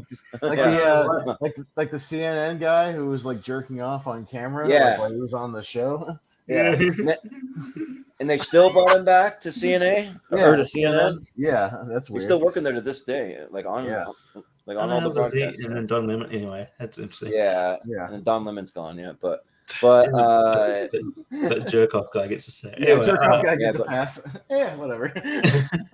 anyway, I have seen this. It's been a long time, but yeah, I do remember. Like, yeah, she's one of those moms that means well. Kind of, kind of like like, and she just stuffs up. So it does make sense. She's probably in the same category, in the same tier as your Catherine O'Hara, like Kate McAllister. I think she tried. Yeah, she definitely. Her heart's in the right place, so I think B's a good spot for her. Yeah, and if you zoom in though, like she is like one of those older like MILFs. You can see the wrinkles in some liver spots and all that, but like they are still there. But like just to preface that, but listen, bro, but it's Helen Hunt, bro. Relax. Helen Hunt's right. Yeah. Let's you talking about my girl from Twister, okay? Relax. Yeah, right. but Chris, what do you say? I think Helen Hunt just for I'm gonna go with A tier. You put her an S? Oh. I'm gonna go with A tier. I think she just. I put her in A tier. I put her in S tier for one reason, but maybe not for the other reason. Yeah, right. I think she's a good mom at the end of the day. I don't think she's like S tier level amazing, but she definitely does a good job as a mom. So I would go with A tier. Yeah. Austin, what do you say? Can we do one day that's just based on superficial looks? Yeah. I want to put her in double D tier. Yeah, right. It's like her. It's like her and like Jo Beth Williams from Poltergeist, and like I might even stretch for Angelica Houston there as Morticia Adams. Dude, definitely. We'll do a MILF episode.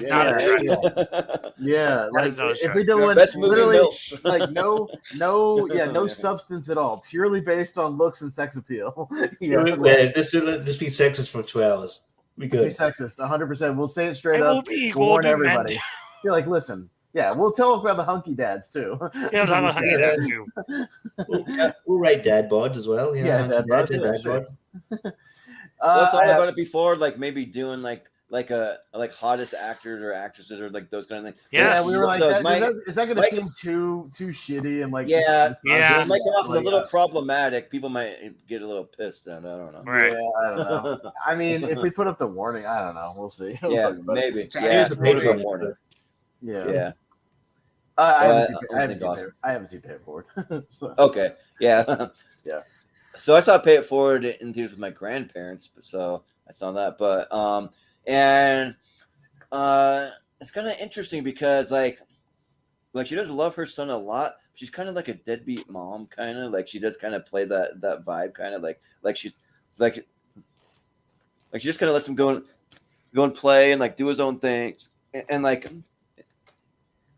doesn't really show up for a lot of like school events because like I'm sure that he gets like awards for being really smart because Haley Joel Osment's character is sort of like the kind of gifted kid and stuff, but like she's not really around, and he has a lot of resentment towards her. You can kind of see it in the movie, but then deep down though he does know that she does really love him and she does care.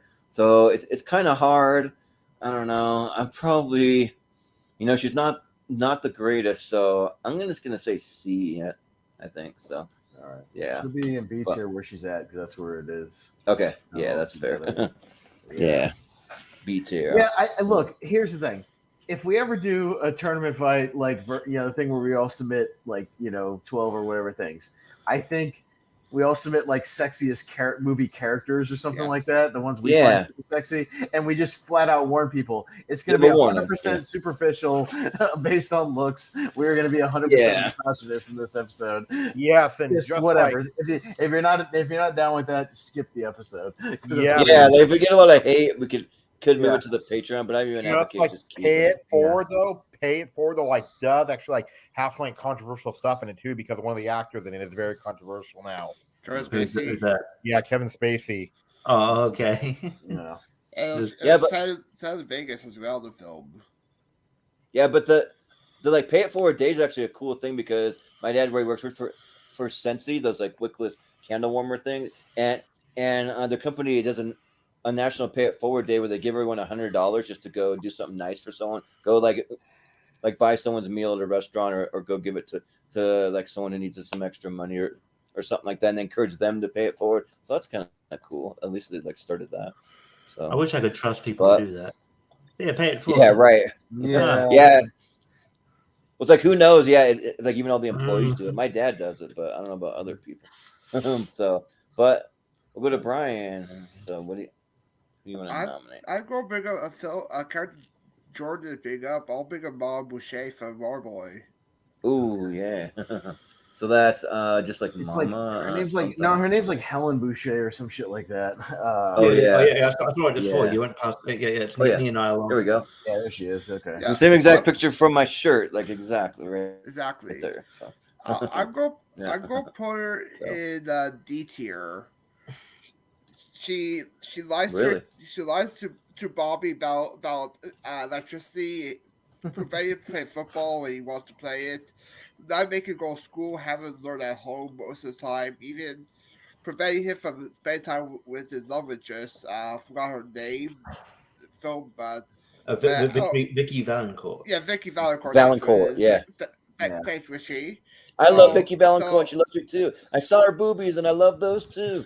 Overall, as a mom, I'll put her D tier. Sure. Richie, what do you think? Yeah, I was thinking about her and maybe bring her up, and I was thinking D tier too, just because like if she's a terrible mom for most of the movie, but she does have that redemption arc. If she didn't have that redemption arc, she'd be an F. But she does have that redemption arc where she's kind of like realizes that she's been shitty, and and then he kind of grows and changes as a person. So yes, while yes, it doesn't sort of make up for being a shitty mum or however old the character is in the movie. At least she does sort of learn some lessons. So, but yeah, she's still not. Yeah, she's still not like as good as a lot of the mums on here. She's pretty terrible mum throughout the movie. So I'd go D. Yeah. Chris, what do you think? This is tough. I mean, I like her performance a lot as a mom, but in general, her as a mom, she's not supportive really of him and what he wants to do. And like you said, she blocks him from going to see his love interest. I'm going to school. But in school too. But I have a hard time putting her in D just because of the turnaround. She actually does kind of turn around. She realizes how much a lousy mom is, I suppose. And then towards the end, she actually turns out, I feel like, to be a good mom. So I'd actually maybe put her in a C. She's not the worst mom in the world, but she's not She's not the greatest mom in the world. I'd say she's a C. Yeah. Austin. Yeah, I'm kind of with Chris on this because I'll be a little more generous than D, only because I do believe she loves Bobby. Like I do believe she generally cares for him as a person. She's overly sheltered, obviously, and she has completely cut him off from even any information of the outside world, like to where, she's correcting the textbooks that he's reading and stuff like that. And, giving him false information. Yeah. Not letting him kind of explore the world. I mean, she does let him go to the school and be the water boy, but even that she kind of like frowns upon, in it. But, so like putting, she's very fun to watch. Like Kathy Bates is great. Kathy Bates is a better mom on this list. Like as a mom that I'll maybe bring up later.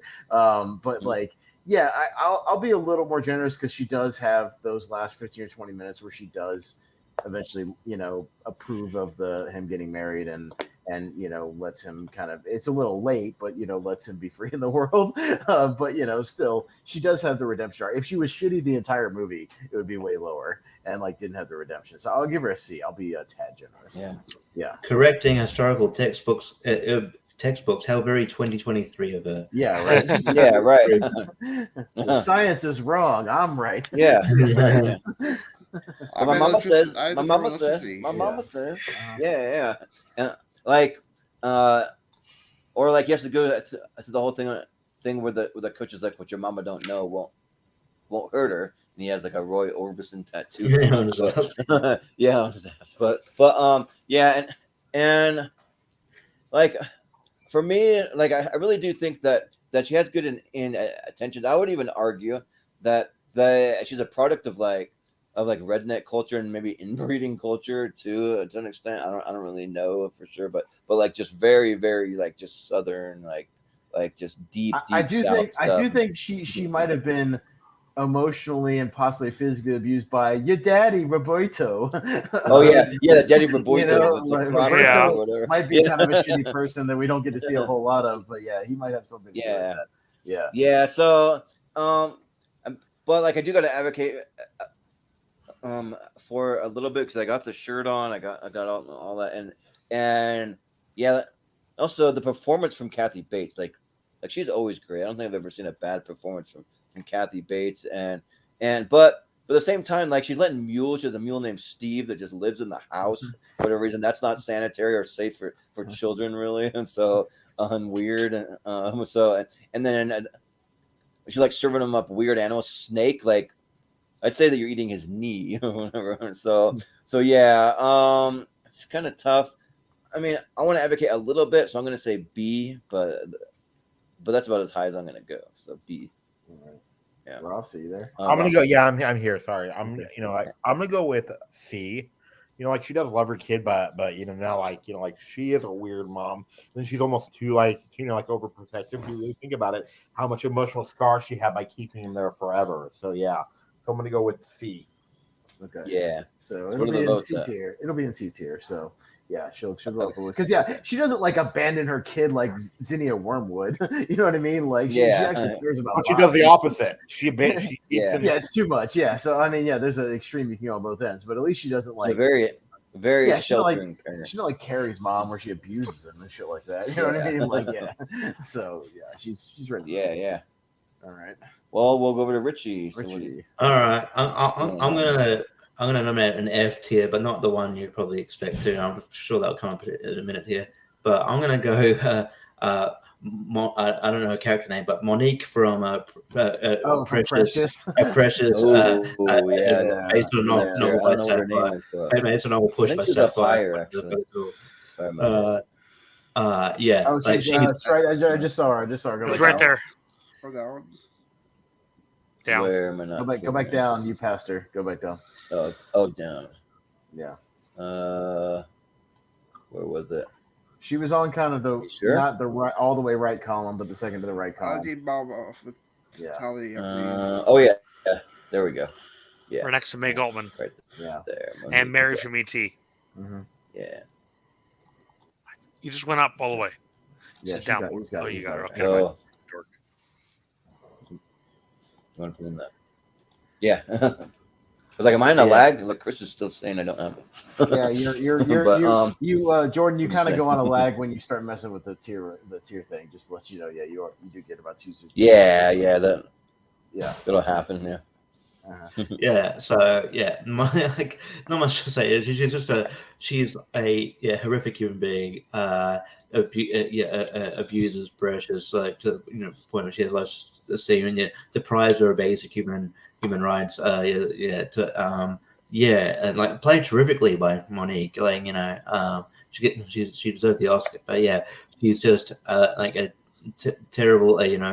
Is abusive. There's no redeeming qualities about her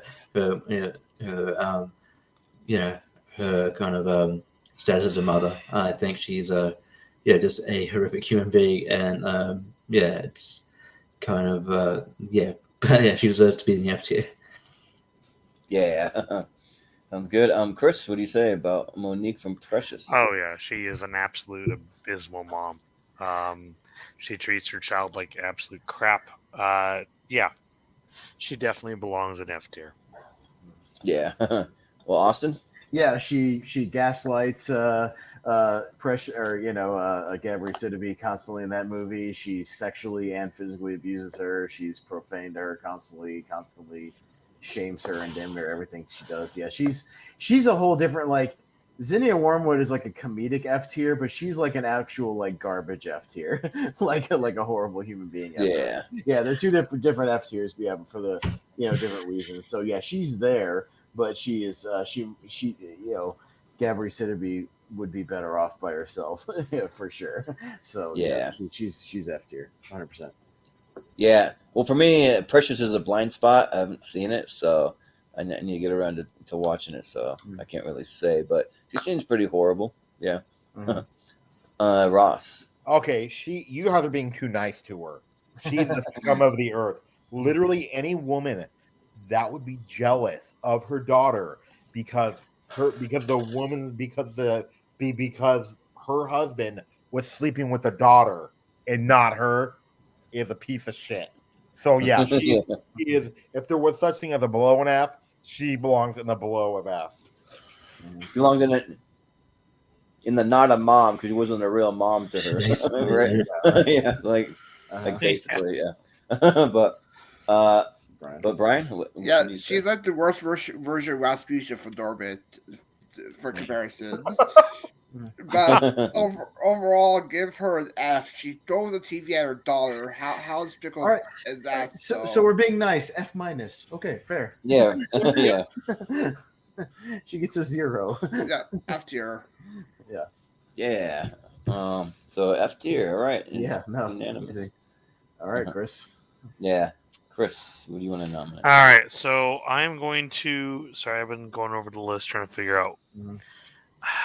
This is tough. So I'm going to go with Michelle Pfeiffer as Janet Van Dyke, Ant-Man and the Wasp series. Janet Van Dyne. And a real quick segue. My friend Travis is watching, and he just said, "What? Arnold doesn't make the list as a mom, at least, or honorable mention." Arnold, he's a mom and for Junior. He's a mom dad. Yeah. Yeah. Well, to be fair, we did put John Travolta on this. He played mother, so for Hairspray. Yeah. But so I was late seeing the very last. Would you rank her of the series? I think that overall, in the beginning, she was a good mom, and then she just turned into kind of a lousy mom towards the end. I think that, I definitely don't think she's S. I don't think she's A. I mean, she kind of lies to her kid. So I'm going to go with probably low B. I'm going to go with low B, which is tough because I love Michelle Pfeiffer. She's amazing, but how everything sort of comes out in the end in the last movie is horrible. Yeah. Yeah. Well, Austin, what do you say? I'm trying to remember her actually having any motherly scenes in these Ant-Man movies because it's like I don't know. She's kind of an incidental character as a mom in those movies because she's not really in the first movie. She's kind of half in the second movie when they bring her back, and I don't remember a lot of her interactions with. She's not. It's like I don't remember a lot of the mother and daughter talks between her and Hope in those movies. I just know she's kind of distant in the third one and doesn't really want to talk about anything and kind of keeps to herself. So I don't know where to go. I'll go C tier, I guess. I don't know. She probably cares for her, I guess. I just don't remember a lot of specifics about like her motherly qualities in those movies. Yeah. Yeah. Yeah, I'm kind of the same way. I don't remember a lot of specifics either. And like even like if someone who defends Ant-Man in the Wasp Quantumania more than others, like I remember that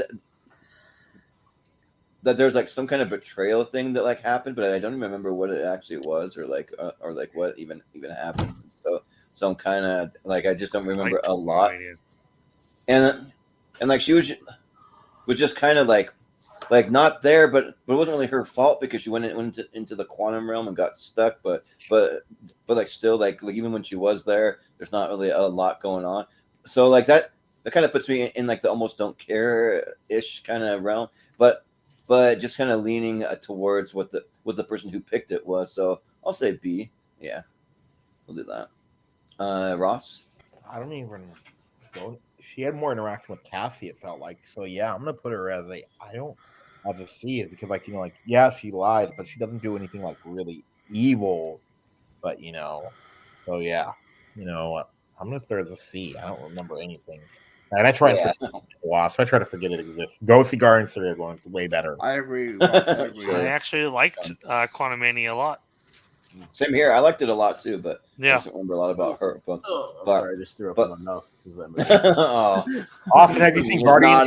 The Guardians movie was phenomenal. Guardians was good. Yeah, it's good. But Brian, what do you say about Janet Van Dyne? Yeah, I don't remember her that well. I know the first one they mentioned her. Second one had a little scene with Michael Douglas. Third one not really that much in the film, which I completely forgot about that movie anyway. That was garbage. I'll give it a C tier. Yeah, sounds good. Richie, what do you say? Yeah, I don't remember many of her motherly interactions, so it kind of puts it down for me. And I think she's just, I don't know, it's just not as memorable as a character as much as all the other ones we've talked about. Like her character's boring, especially in Quantumania. Like her long, drawn out fucking dialogue with Bill Murray put me in a fucking sleep. So I don't know. I'll be generous and say C. Yeah. All right. C tier. Yeah. All right. Well, Austin, you'll be up next. This is tough. I've actually got like 4 I could put in S tier, but S tier is really slim right now. But I got several I can go with for S tier. Yeah. Let's go with Wendy Torrance in The Shining for S tier. Ooh.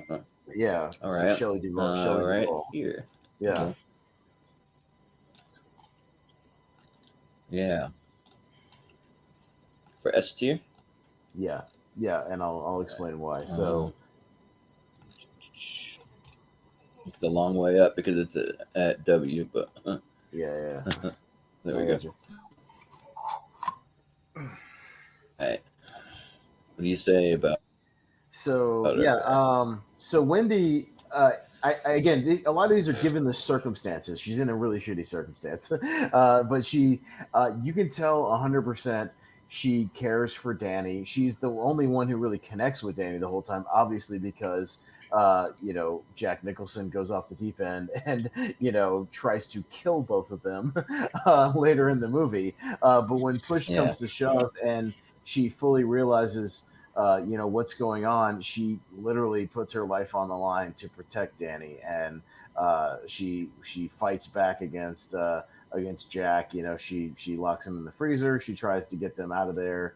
By the end of the movie, once they kind of defeat Jack, she gets the snowplow. She gets him out of there.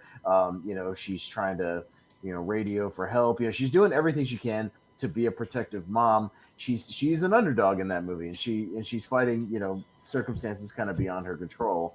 But I do think she's the one that really connects with Danny. She cares for him a lot, and she does everything she can to protect him, given the circumstances. So, is she as like tough as Ripley or anything like that? No, but I think given the circumstances, how kind of small she is, and you know, how, you know, she's kind of portrayed as weak, but I think she finds a will in her to survive and get him out of there. So I'm going to give her an S tier for Shining. Yeah, this one's kind of interesting because I don't know. I just see her as like kind of you're like run of the mill average mother, but that wants to do good and wants to protect her child and like all of that. But she's kind of put in a circumstance where she has to kind of go a little bit above and beyond what she would normally do. And the funny thing, she actually, Shelley Duvall actually kind of looks like one of my aunts, my Aunt Mandy, kind of like I've always kind of like compared those two. They have a similar kind of petite, little, small kind of build, like that where they look. And my aunt has 8 kids, so she's a very motherly mom. But and yeah, this is just tough because I'm not seeing anything like super special. She does show a lot of love though for Danny and really want to protect him, make sure he's all right. So I will probably say A. I think. I mean, yeah, she is still a good mom, so I'll say A. Ross, what do you say? I'm gonna put her as F. You know, I love The Shining, and then she was actually really good, and then she's a protector. You know, like you don't think she will be, but she is. You know, yeah. So F, and then have you guys seen the Jack Nicholson zoom in on the tie? It's the same thing as The Maze. Yeah. Nice. Well, Brian, what do you say? You reckon I'll give Wendy an S tier as well. Wendy Darn, love of my life, her survival. I guess this crazy performed by Jack Nicholson, how she had to protect Daddy from Jack Nicholson's going all rampage. So S tier. Yeah. Richie, what do you say? Yeah. I think she obviously is trouble, but yeah, she's a great mom, but via circumstance, and yeah, she'll do what she can to protect Danny, and yeah, I would say S tier, definitely. Yeah, and Chris, I would agree. Absolutely an S tier mom. She does everything she can to protect Danny against all odds, and she ends up winning. Yeah. So quick note. Jordan will not give horror movie moms S tier that defend from psycho killers. Okay, good. All right. So noted. Well, I don't know. That's not a good enough mom that she defends a little child from a psycho killer. Nope. Not good enough. Yeah, but well, I don't know. It just depends. Or aliens, or big giant aliens. Wait till some other horror movie moms come up, maybe. But yeah. So. I mean, not really against them, no. But I'm just making notes for my future nominations. That's all. Okay, all right. All right. Well, for me, I want to go with for my next pick. I want to go with Frances McDormand as Mildred Hayes from 3 Billboards outside Emby, Missouri. So Mildred Hayes. Let's see. I know it's around here. I just saw it. It's on the side. Frances McDormand. You see her? Right next to Mission. Right outside again. Go down. Wait. Yeah. Wait, what'd you say? That says right next to Michelle Flaherty. I don't know. I'm not seeing her. There you go. Yeah, right there. Okay. Yeah. Gotcha. Yeah. So I think she's a great mom, even though you don't get to see her with her daughter in the movie. You see that daughter gets killed, and then all the lengths that she goes to make sure that the police finish this investigation. She rents out 3 billboards. She's constantly harassing the police. she takes the investigation into her own hands, just trying to do everything that she could, and like even well, this is a testament to how good the movie actually is. That like even without even seeing their interaction together, you just know, she the very loving mother. You know that she cares a lot for her daughter. That she's gonna go to any lengths, even after she's gone, to figure out the investigation, because you never know. They never solved it. Maybe there's a chance she's even still alive. She doesn't know. Like she's just trying to figure this out, and yeah, like it's a really cool like show of like what a mother's willing to do in any circumstance for their daughter. So I think it's a really cool way of showing that. So yeah, I'm gonna say S tier for Frances McDormand. So Ross, what do you say? I'm gonna go D. Okay, yeah, she loved her kid, but if you watch really, like the scene like where like her and her daughter are arguing, she says some like hurtful things. Like in the ex-dad who was a jerk to point out about, like if you were so good, why did she want to live with me? So yeah, and then she's almost abusive too if you watch. So yeah, so she's a D. She's a D. She's an awful mom, but a great performance. So I never really got abusive from her, but maybe I don't know. But Brian? Yeah, I have to agree with Ross on this one. She has a good performance, yes, but as a whole mother, they're crazy. Not really that good of a mother, so I'll give it a D tier. All right, Richie. Yeah, I almost feel like her kind of fight for vengeance or whatever is almost to sort of make up for her not being there for a kid or not being a good mom. So yeah, I don't know. I'm not going to be. We don't know that. That's the thing. We don't know if she was not good. I don't know. Well, yeah, we get a lot of stuff implied in dialogue about their past. We get quite a bit actually. Yeah. Yeah, and like that kind of try to paint her as a hypocrite, like why you don't actually care about kind of thing. So I don't know. I'm not going to be harsh to say it's a D, but I don't know. I'll go B. The thing is, like, if she was that abusive to the daughter and all that, why does she care about going to such great lengths to figure everything out? She's guilt. Doesn't make any sense. She's just trying to make guilt about how she treated her. How shitty person. Yeah, she's feeling guilty how he treated her, so she's trying to. Yeah, but I don't know. Like, I think that's because she loves her. I don't know. That's me. But Chris, what do you say? But then again, I can't really say. But based on what they're saying, yes, there have been people that have done horrible things to their children and then acted in a amazing way because they felt like they needed to make up for that. But yeah, I can't really comment. Say I haven't seen it. Still, I have no interest. Oh, okay. At all.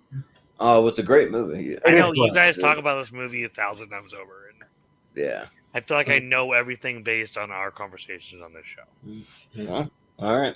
Austin. What she is doing is she's trying to make up for the shitty relationship she had with her whole family. Her whole family's kind of trashy towards each other the whole movie. Like in the flashbacks we get, in the dialogue we get, that implies a lot of things. The daughter actually wanted to move out in with the dad, like get away from her, which says a lot about their relationship. And in fact, even as the dad is an abusive kind of dad, it says a lot about the relationships in that family, that it was kind of a really trashy, abusive family to begin with, to where they're all kind of shitty towards one another. So I think her actions in the movie are more towards her trying to make up internally for the struggle that she's going through, that she didn't have the best relationship with her daughter, and that she wishes she could have, like in regret, it's what she's doing. Because a lot of things, the dad, they have arguments about how they both like treated her and back and forth, and they talk about her wanting to move out. Like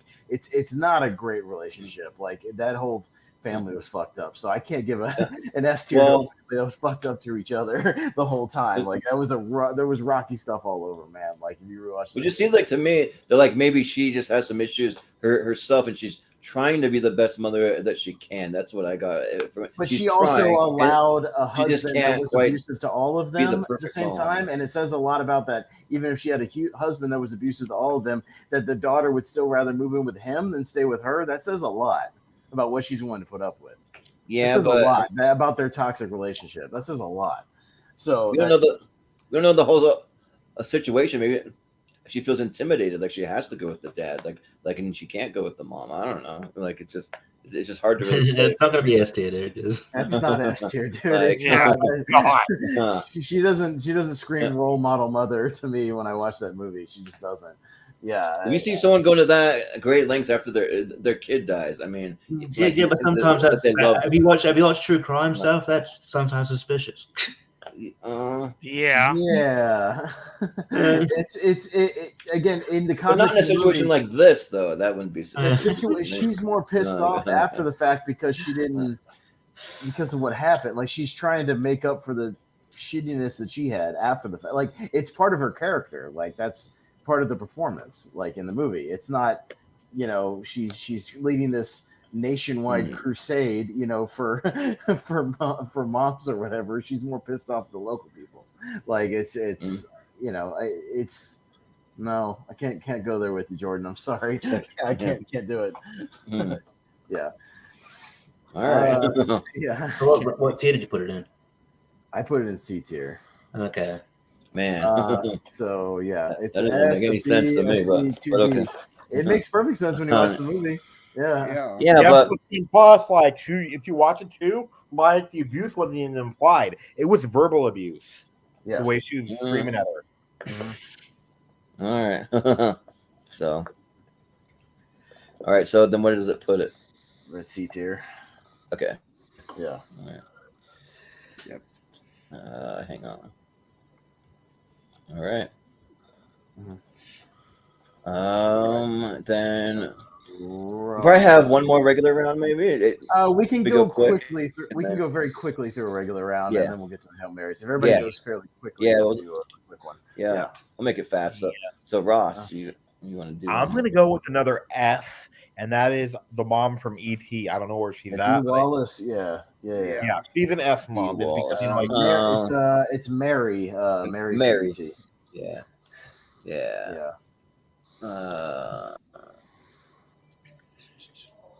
Should be like right around here. Lee Thompson. Lee Thompson. Oh yeah, there you go. Mary E.T. Yeah, Mary. Yeah. Oh no, D. Williams. Yeah, sorry. Yeah, D. Wallace. Yeah. D. Wallace. Yeah. D. Williams. D. Wallace. She always plays good moms. D. Williams, that's a porn star. Just so you know. This one, how would you know, Jordan? This one.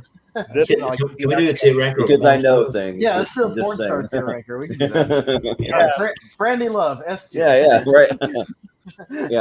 right. right. Yeah. Sounds good to me.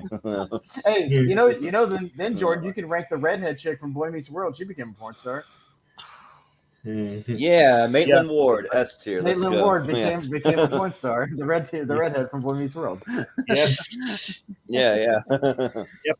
Okay. And okay, she's an That'll be on the Patreon. She's dealing with her own stuff, but she still really loves her kids, and then she actually defends her kids in ways that I've never seen before. So yeah, she's an S tier mom, definitely. Mm-hmm. Yeah.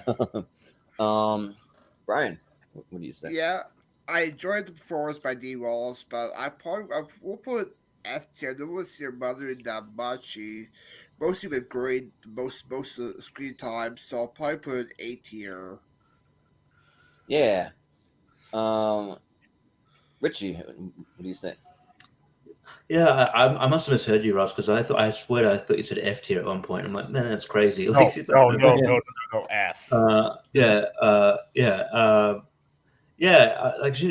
a great mum, but yeah, I'm sort of in the camp of Brian. You don't see her as much as you probably should have, but but she is a more sort of iconic mum than, I don't know. This is tough.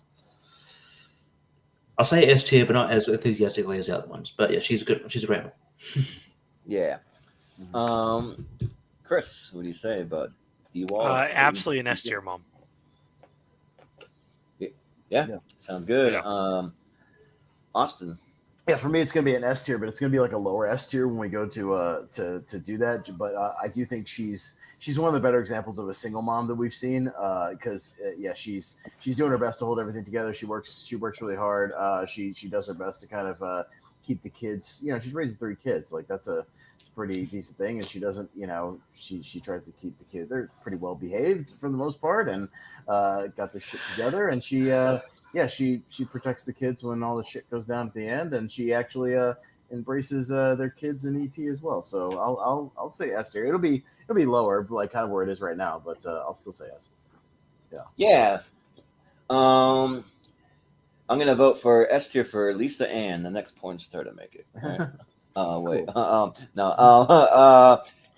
And also too, I want to shout out Wolfman's comments. My whole thing with Friends McDormand, I'm like not a great person, but maybe a great mother. But she's not though, because when you talk about the stuff that with her relationship with the daughter, she wasn't when the daughter was alive. Yes, she is.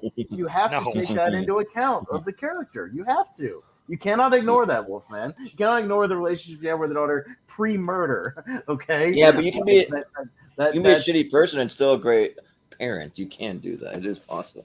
So, really?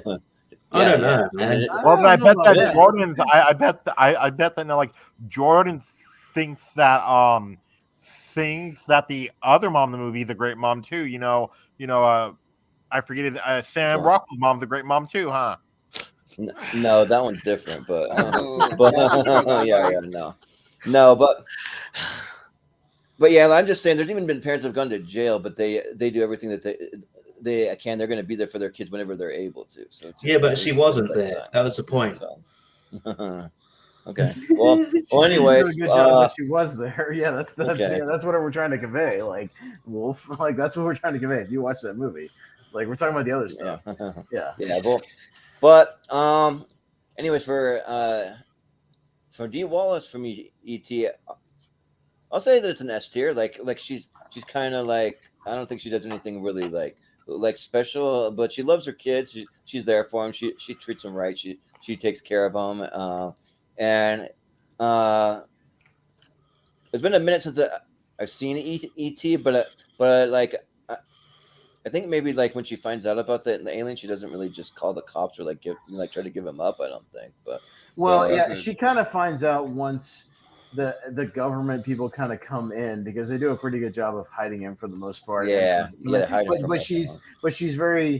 She sees the kids' perspective and how much they love ET, and she sympathizes with that. So she doesn't push back on it. You know what I mean? Like she doesn't really connect with ET till the end of the movie, but she also kind of is on their side. So I'll give her that. You know what I mean? Yeah. So I'll say S. Yeah.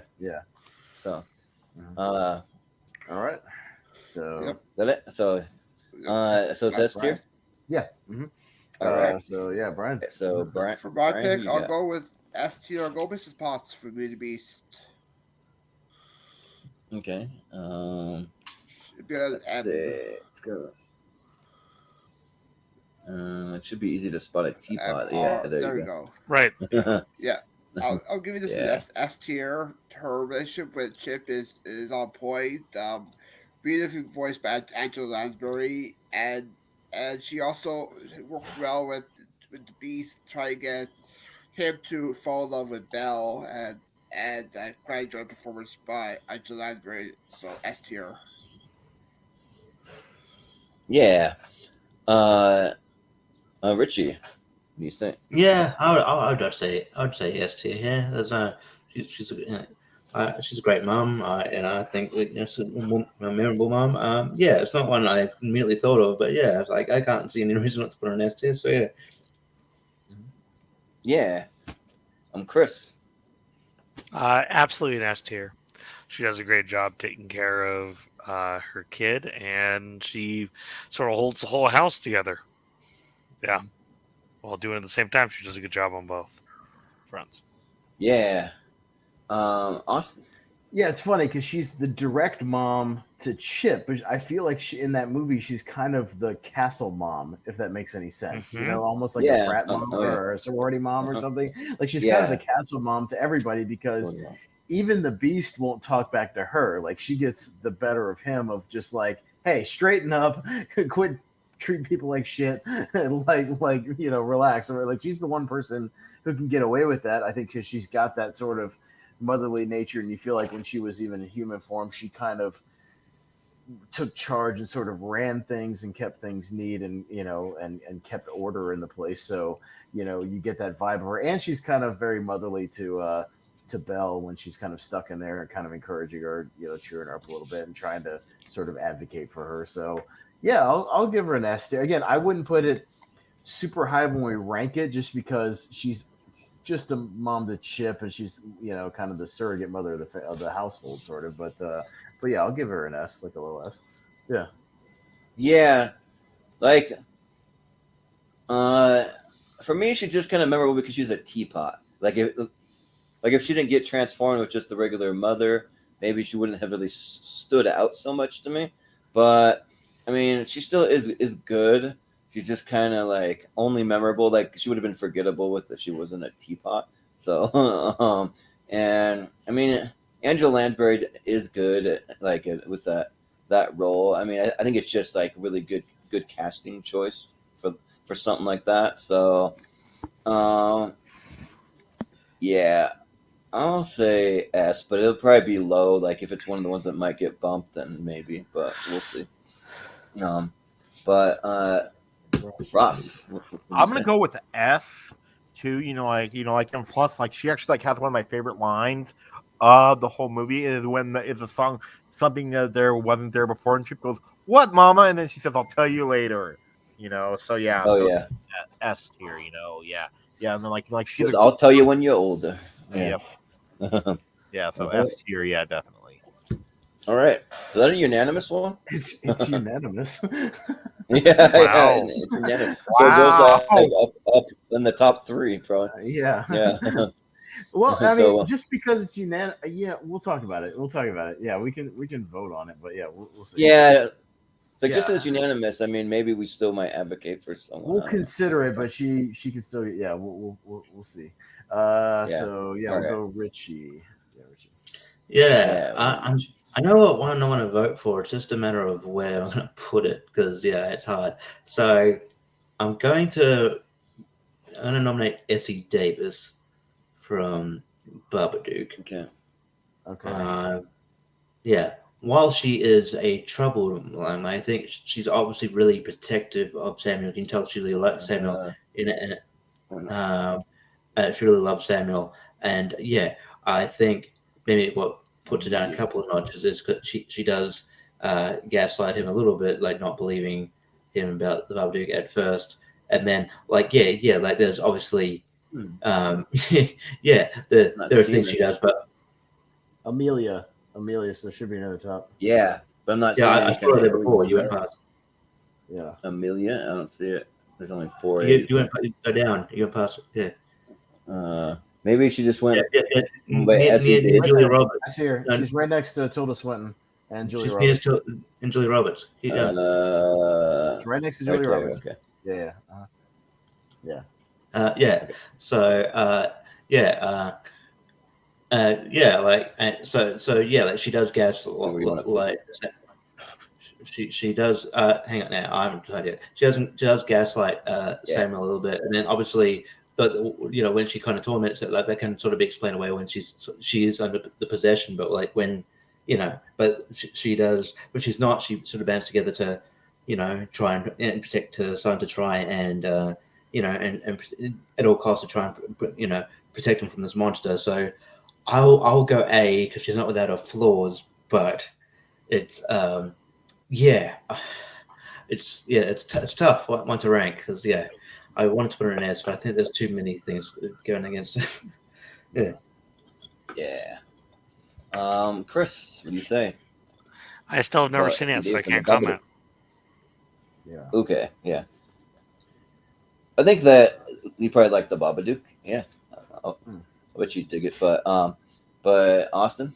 It's been a minute since I watched it. I'm trying to remember. Isn't there a spot where she blows up on him at one point, and like even does she hit him at one point? I can't remember. Like, I think she's possessed at that point too. Though. Yeah, she's possessed at one point, and like kind of going nuts. Yeah, so it's like I don't know. Could you make her? Does that make her like but like Could you judge her as a motherhood based on that? Because like she's possessed. Well, I'll say this. I don't think it's a smart idea. I know it's more of a metaphorical thing, but to keep the Babadook thing around in the basement when the kid is there at the end of the movie is probably not a smart idea. Yeah. As a mother. But yeah, I think she cares for the kid. She does get kind of a little verbally abusive with him at occasion because of his autism or whatever, and she gets kind of overwhelmed a little bit. I'll give her a B tier. I'll give her a B tier. Yeah. I'll go B. Yeah. So I'm gonna give my ranking, and then I have a question about something. But for my ranking, yeah, like I feel like she's just annoyed with the kid half the time, and like she does love him and like want to protect him and be there for him, but at the same time, yeah, like because of this, like if he's autistic or whatever it is, like she gets kind of verbally abusive, just kind of almost like ignores him, lets him do his own thing because she doesn't want to deal with him sometimes. But then once they start getting haunted or like attacked by this Babadook thing, then she's really there for him and really wants to protect him, kind of like at that point. So yeah, I'll probably say B. Yeah, I think that's fair. Ross, what was your question? B tier. Oh yeah. Sorry, my a question that doesn't really relate to this pick. What if somebody does a really, really great performance at like playing like a terrible mother, but they're doing it like so good? Do we still advocate for the F tier because they're like doing it that? No, I think we're judging as a character. Yeah. So. Or do we actually say like yes? Like, well, they played it so well that like maybe they're not quite an F tier. Yeah, because I think there's enough good moms still on this list that we could fill out the S tier without putting characters. Because like that was my whole entire ranking going in. That's why I've like wanted to rate some of these higher, because I'm like yeah, she plays a shitty person, but she does it so well that it's like, man, like I know, but here's the thing: F tier because she's supposed to be doing that. That's the role that right. That but if you remember back to our TV moms you know? thing, we did rank them both on performance and the fact they were good moms, like all in the S tier. The S tier were all. Well, the same thing is like I went in the same way, but then everybody else was just like, well, we're just gonna rank the good ones high and the bad ones low. I'm like, oh, well, I was ranking them based on performances. Yeah, funny enough too. I'm in the minority, I guess. So too, like the TV mom. That's why I did all my like pre-ranking stuff. The TV mom was the first video I ever did with you guys too. Yeah. Oh yeah. Yeah. Well, maybe that should have been like a pre-show thing. We should have hashed out before this, because I had like a totally different ranking than like everybody here. But anyways. Yeah, but so, I'm gonna put her at the B. I'm gonna put her at the B. I love the Babadook. It's my favorite type of horror, which I call it like allegorical horror. Say I'm gonna put it as a B, because like she's a good mom, but she's not the best.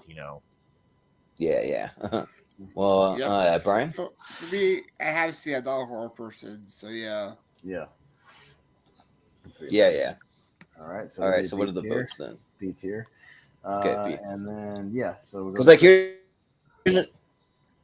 you're like a quick example. Sorry, like I don't mean to just go on too much about it, but like for like Cate Blanchett as like Lady Tremaine, she gives an amazing performance playing an evil stepmother in Cinderella. But it's like she's so good. Like I would rank her like an S tier because she gives an amazing performance and like she does what she's supposed to do, be an evil stepmother, kind of thing. That's my thought. That is all I would say. So I don't know if anyone's on that same page, but nope. No. Okay. Well, it'd be nice to know before going in. No. Well, I mean, I just figured because that's literally the way we did the TV moms at that. Yeah. Well, that's not how I did it. I mean, you guys came in and what is the newest mom? No, I'm just saying, Jordan, we all did that on the TV moms and dads. We graded on. I sorted it, but that's what we did. Yeah. I wanted to rate some higher, but then the rest of you guys on TV Moms, I don't remember the perfect example, because we're like, no, that was a shitty person and we're not ranking it that high. So that was the approach everybody went into on that. Yeah, like, but like, what is the newest mom on the list? I'm just wondering too. Spencer. Probably the one from Air. That one, the Michael Jordan. Oh, okay, because like I would have put another one too. Is the mom from Evil Dead Rise? Oh yeah, because because we could be putting an all-time performance in F tier. That's just what I'm saying. The mom from Hook. That could be. So I'm just saying that. Maybe Wendy from Maggie Smith's character. Yeah, but it'll be Chris to nominate the next one. So we'll. All right, so I'm gonna go with Aaron. This is tough. You know what? This is probably my last pick, anyways. I'm gonna go with Julia Roberts as Aaron Brockovich. I think that she does an incredible job as a mom, and what she does overall, fighting back, is incredible. So I'm gonna go with S tier. She does a phenomenal job on both levels. Yeah. Austin, what do you say? I haven't seen Aaron Brockovich. It's a blind spot. Yeah. Okay, sure. Yeah, no, that's all good. I've seen it once, and it's been a long time since I've seen it. But like from what I remember, like what she's doing is like advocating for mothers and for like kind of having a cause for them. And she kind of like, my only thing is like she like does the whole thing where like she has her boobs hanging out kind of as like a thing for like powerful mothers, though. I don't think that it's a thing to just kind of be like some like kind of slutty or like whatever. It's like in support of like mothers kind of thing, I think. But it's been a long time since I've seen it, so correct me if I'm like way off here. But that's the impression I kind of remember. So I still think that it's good. I mean, so for that reason, I'll say S. She may be one of the ones that gets bumped if we had to, but I'll say like a low S. Yeah. Ross, what do you say? Yeah, okay, I'm gonna put it as a B. Like she's an okay mom, but like we're talking performance, it would be a D for me. I'll give my reasons later off the chat. It's because of she did not deserve her Oscar, but as a mom, she's an okay mom. She's not the worst, but she's not the greatest either. Yeah. Well, Brian, I haven't seen Aaron Brockovich either. Okay. Richie. Yeah, I have seen Aaron Brockovich. It's been a long time. I don't remember like much. She's a decent mom, but she's not memorable, so I'd probably go B as well. Yeah. So maybe it goes to A, like 2 S's and a two B. S's and 2 B's. Yeah. So kind of A tier. Yeah, A. Okay. So top of A then.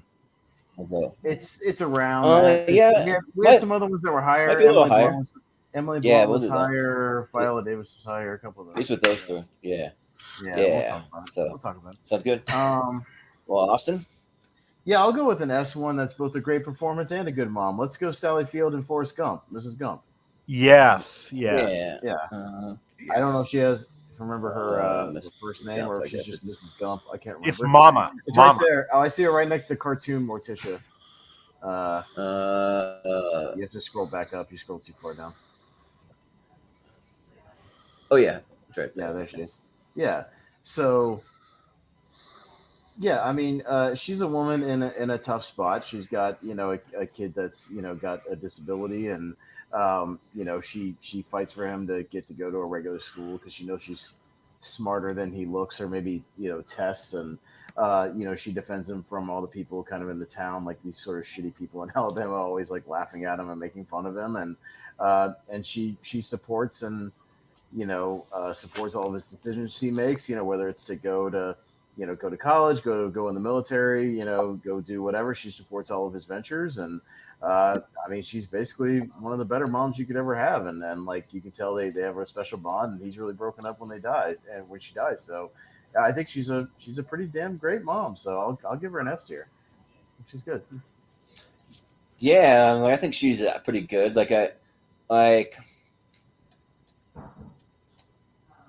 At first I wasn't like sure how high I want to nominate her, because she kind of plays more of like a side character almost. Okay, so she's not like in it a lot, but she's in it enough to and she's there for Forrest Gump every single step of the way. There's just part where she gets sick, and also Forrest Gump goes off and then they can't really be around her, so that it's no fault of hers at all. So yeah, I think she's a great mom that really does everything to raise him the best way despite his handicaps and things. So yeah, I'll say S tier. Yeah.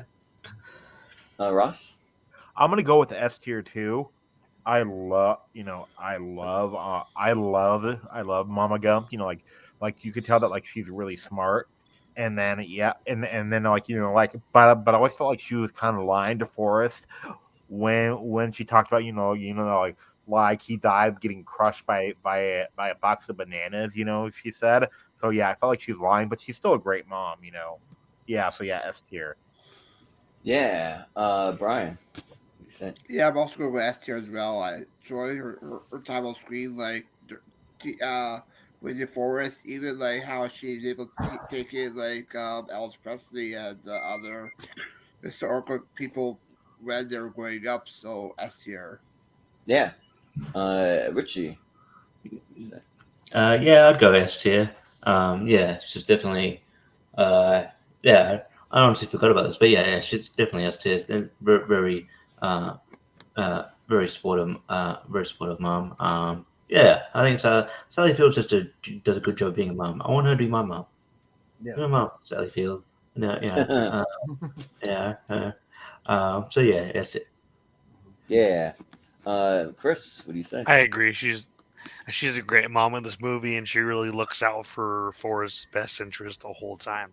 So absolutely yes to your mom. Yeah.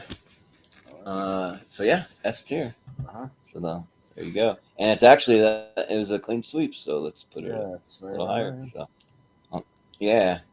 So for me, this one's gonna be interesting because I got to take all my all-time performances that are evil moms and throw them out the window because they're not gonna get an F. So even though they're like Oscar-worthy performances, some of them. So just give me a second because now based on that, I don't really know if I have any more S's. I don't know.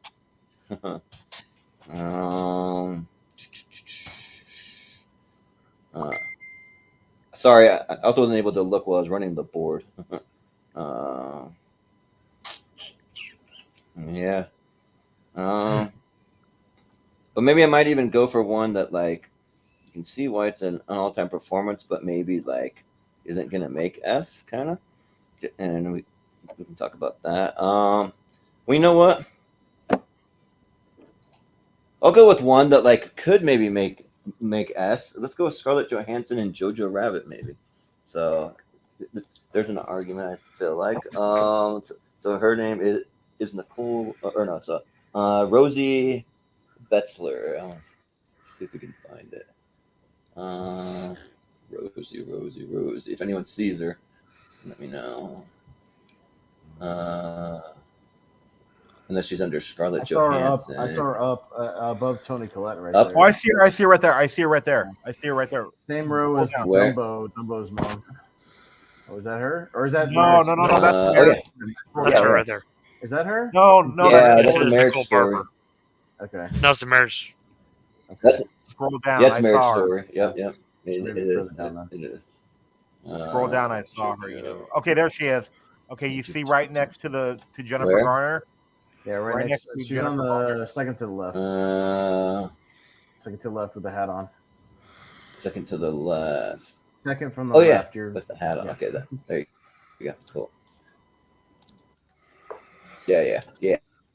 So yeah. I think she like you can see how much she loves her son. That like she goes out, she spends a lot of time with them, playing with them, having fun with them. She's kind of like for that time period, kind of like a cooler mom that just like laughs and jokes and has fun and just genuinely wants her son to be happy. And then she's willing to kind of help this other girl who's in trouble, almost being a mom of sorts to the Jewish girl that she's hiding. And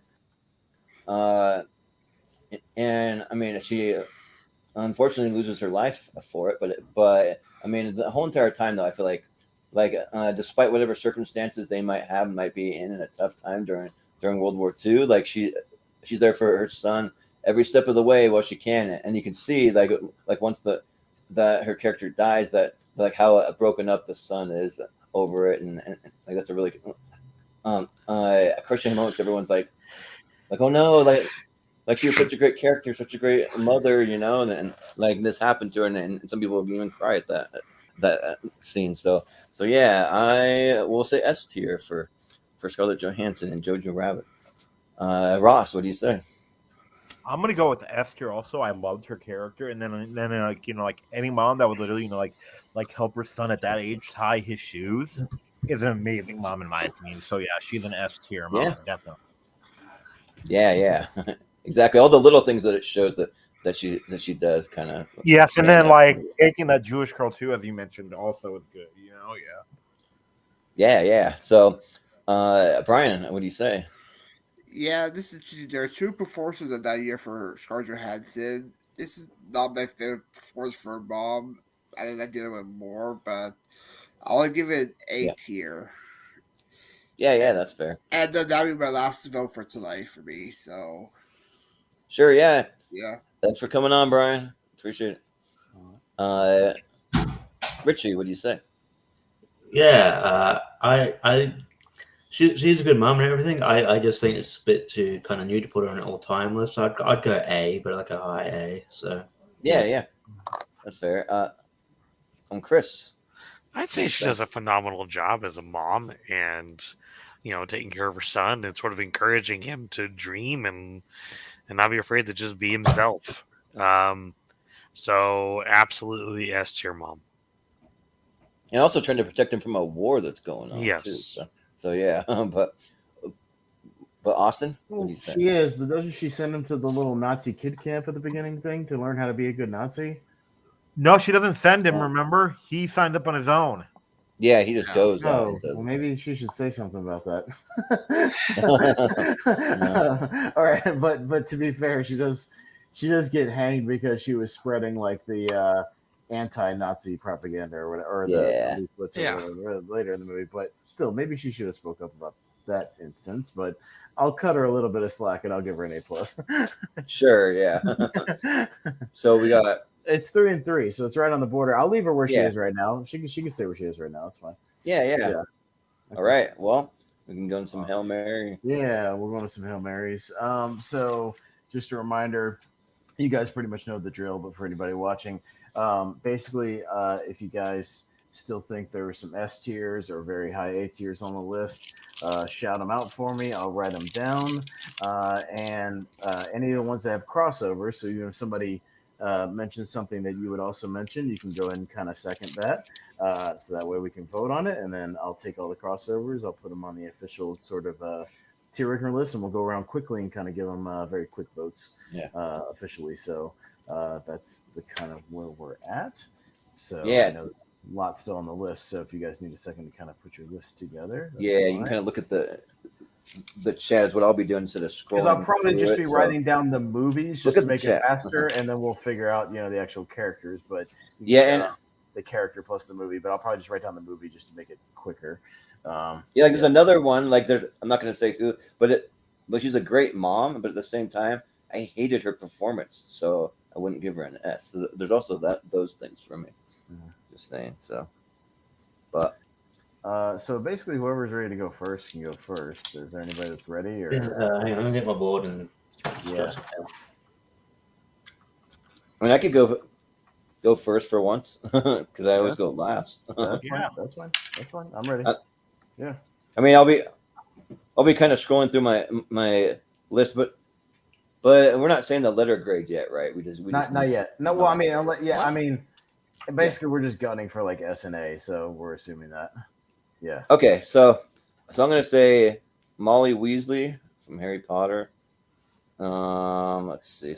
Give me a second to write them. So Harry Potter. I'm just gonna put Harry Potter essentially. Yeah. I'll say Julie Andrews from The Sound of Music. Okay.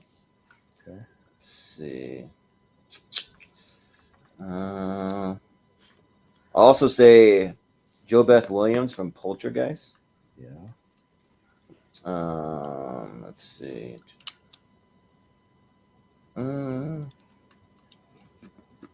Sure.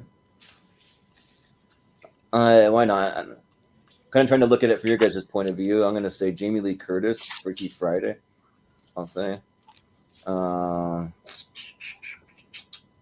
I'm kind of scrolling through the what I had ranked here. Go with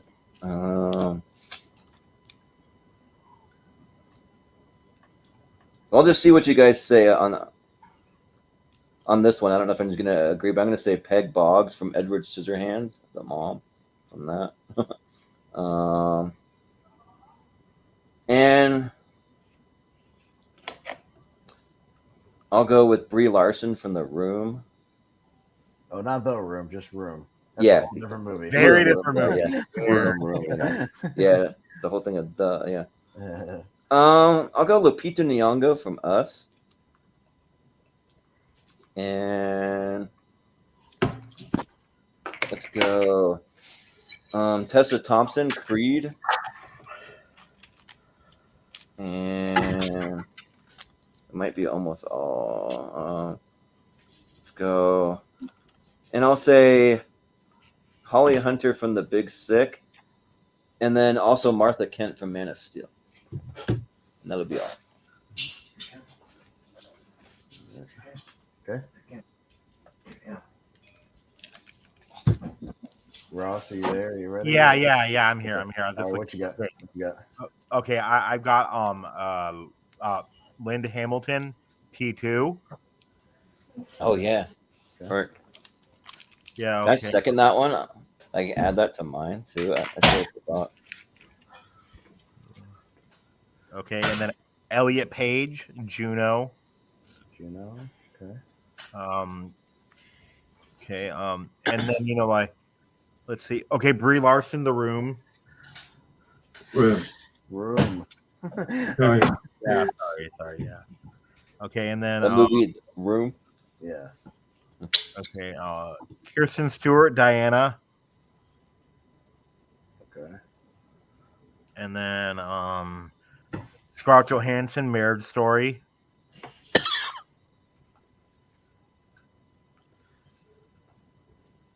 And then Felicia Rashad in Creed 1 through 3. Okay. Yep. So that's all I got right now. Yeah. And can I add one more? Sorry, I went through my list kind of quick. Can I add Angela Bassett from Black Panther? Cool. Yep. And then do you know who's one though that actually could be considered a mom without being a mom though too? If you guys ever saw the movie The Client. Yeah, it's Susan Sarandon. Yep. Yeah, Susan Sarandon. Oh, yeah, she could be considered one too, in a way. Yeah, but that kid has a mom. That's the chick from Weeds. The kid has a mom. That was Mary Louise Parker. Parker. Yeah, she's a deadbeat mom in that movie. Yeah. Anyways, Richie? Well, she was more of a mom than Mary Louise Parker ever was. Yeah. I don't know. I've never seen it. I've got mainly the same thing. I got Blythe Danner from Meet the Parent. Oh, okay. Toni Collette from Little Miss Sunshine. Sandra Bullock from The Blind Side. Julie Andrews from Sound of Music. Okay.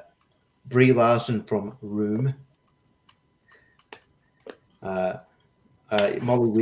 Weasley, or whoever the character Weasley mum is. Harry Potter, yeah. Okay. Yeah. Jamie Lee Curtis from Freaky Friday, and Tessa Thompson. Okay. We should be able to rank Toni Collette from Hereditary just for the performance, but I don't think she would make it. She's not a crazy good. She tries to kill everybody at the end of the movie. Yeah, right. Yeah, exactly. Probably not a good thing. No. All right, I'll go Dumbo, Mrs. Jumbo. Oh, sorry, it's Chris. I'm sorry. Go ahead. I had a few. Back to the Future, Leah Thompson. The actress that plays Molly Weasel. Molly Weasley. I don't know why I said Weasel. God. What a weasel. Yeah. Linda Hamilton from Terminator. Bambi's mom. Jodie Foster from Panic Room. Carrie Fisher from Star Wars. Diane Lane from Man of Steel. And Sandra Bullock from Blindside. All right, cool. All right. I will go Man of Steel, Martha Kent. I will also go Blindside. I'll go Dumbo. I'll go Mrs. Jumbo. I'll go Kathy Bates from Richard Jewell. Oh yeah, actually put me on that for that too. I'll vote for that. Yeah. Same here. That was amazing. We're not gonna vote for Mama from Waterboy. Put Kathy Bates. No, that's why I was alluding to. She plays a better mom in another movie. Yeah. I go Kathy Bates and Richard Jewell. She's great. Yeah. I would go. I would also go Poltergeist. Jo Beth Williams is a great mom in that movie. And that's it. All right. Yeah. Sarah Connor's a tough one because she would defend him, but she also took that kid's childhood from him and just turned him into a fucking military machine. I don't know if I could defend her as a fucking absolute great mom. I don't know. It's weird. I don't know. We'll talk about it. Maybe we'll see. All right. Maybe so that's what I don't know. I was gonna say maybe that's what the kid ultimately wanted. I don't know. I don't think that's what he wanted, given the fact she said she's a complete psycho. Yeah. So, all right. Anyways, all right. So let me compile the crossovers real quick, and we'll get things started. Yep, and Mike Wolf loves T2. He says it's because a ginger saved the existence of the universe by lying to a cop. Yeah. Yeah, that's Budnick from Sluicer Shorts. Oh yeah. Oh, that guy. Yeah. Yeah. That's who it is. Yeah. Yeah, he didn't snitch. He's a good friend. I knew I'd seen that kid somewhere. I love Sluicer Shorts. What was the random one that Malcolm put on that you mentioned? Oh yeah. So, the very bottom here, there's a gravestone here. That's supposed to be Martha Wayne because he couldn't find a proper picture, so he just threw it in there for the hell of it. So yeah, because she's dead. Oh, do you know who I thought his joke was? John Travolta. I thought his joke was John Travolta. Oh yeah, no. Bambi's mom, probably. Yeah. I She's almost on said there. Bambi's mom, but she's only in there for like So she's a great mom. 5 minutes of the movie. Well, the only thing I remember about Bambi's mom is she gets sugar. Like 1 minute of the movie. She's an amazing mom. You shut your mouth. And Clearly, actions show that the picture she of, gets she was blown the loving F and everything away. else. Yeah. do you guys see Clearly that she was picture? loving. Yeah. Do you guys see that picture of like Estelle Getty from Stop or My Mom Will Shoot? Right, that picture. Yeah. I thought that was Jessica Biel from that show Candy. Oh yeah. She does look like it, doesn't she? Kind of. I don't know where the picture is. I Scroll think down. It's all in the bottom. Oh, it is. Catherine O'Hara. Easy people. Right next to Catherine. Okay, you. Oh yeah, that one. Yeah. Doesn't she Yeah. look like her? Okay. All right, I think She we're kind ready. of does. Yeah. All right. Okay. Okay. All right, I think we're set. Once Richie gets back. Yeah, I'm coming. Yeah, no worries. All right, so we'll just go around and do very, very quick ratings, so we're 10 seconds or less thing. All right, let's start with Poltergeist. Jo Beth Williams and Poltergeist. Ross. I would say a B. All right, Richie. A.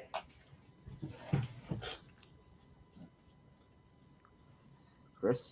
S. S. She's hot, she smokes weed, and she saves her daughter and goes to the other side to save her. S. Yep, exactly. For all those reasons, S. And I freaking love Poltergeist. Yeah. So 3 S's, an A, and a B. She might be like a borderline. We'll see. See if she sticks. I should probably be like Change your vote like a good finally. person. What's her name? Like Margaret or something. Is that what it is? Yeah, I can't remember her actual name on here. But I saw her on there somewhere. But see yeah, Poltergeist. Unless it's under Jo Beth Williams. yeah. Some of these are in alphabetical order and some aren't. So I'm kind of like, because I want to actually put her up there. Her name is Diane, and it's Yeah, I see it. It's Ian McCarthy. she's Diane. dark hair, right next to Melissa McCarthy. In Black Dana. She's on the right, the second to the right column. Right. Second to the right column. Right underneath the bride. Oh yeah. Yeah, there you go. What? Yeah. Oh, my bad. All right, so it was what?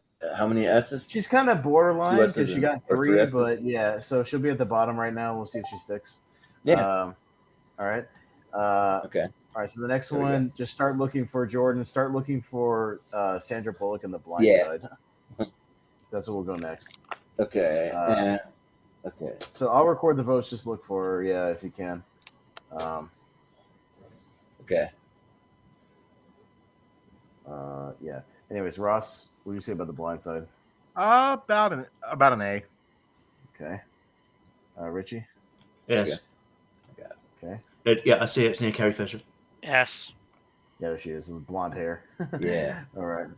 S. Yeah, I'll go like a low S. Yeah. Jordan? I don't know. Like, it kind of takes this guy in when, like, maybe he doesn't even want to really even be there. Like, I kind of feel like it's a B for me. I don't know.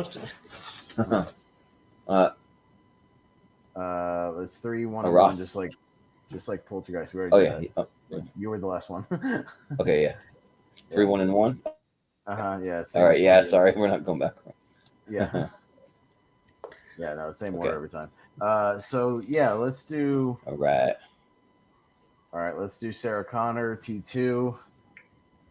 This is tricky for me personally, but maybe not for y'all. Ross. S. Richie. She's on the Again, left column. Second to left column. Again, Ross, did you say S or S? S. S. Yeah. Okay, cool. I can never say. Sorry, man. I heard F too. Man, this is B. I don't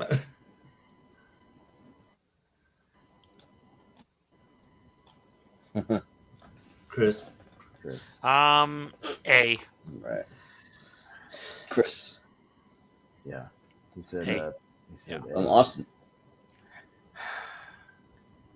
Yeah. I'm of two minds. Because she's an S tier hero, but she's a B tier mom because her son dies in Dark Fate, and also she took away his childhood, so she's a B as a mom. S tier hero though. But she does save him multiple times before then, so for that reason, I gotta go S for me. So what are the votes?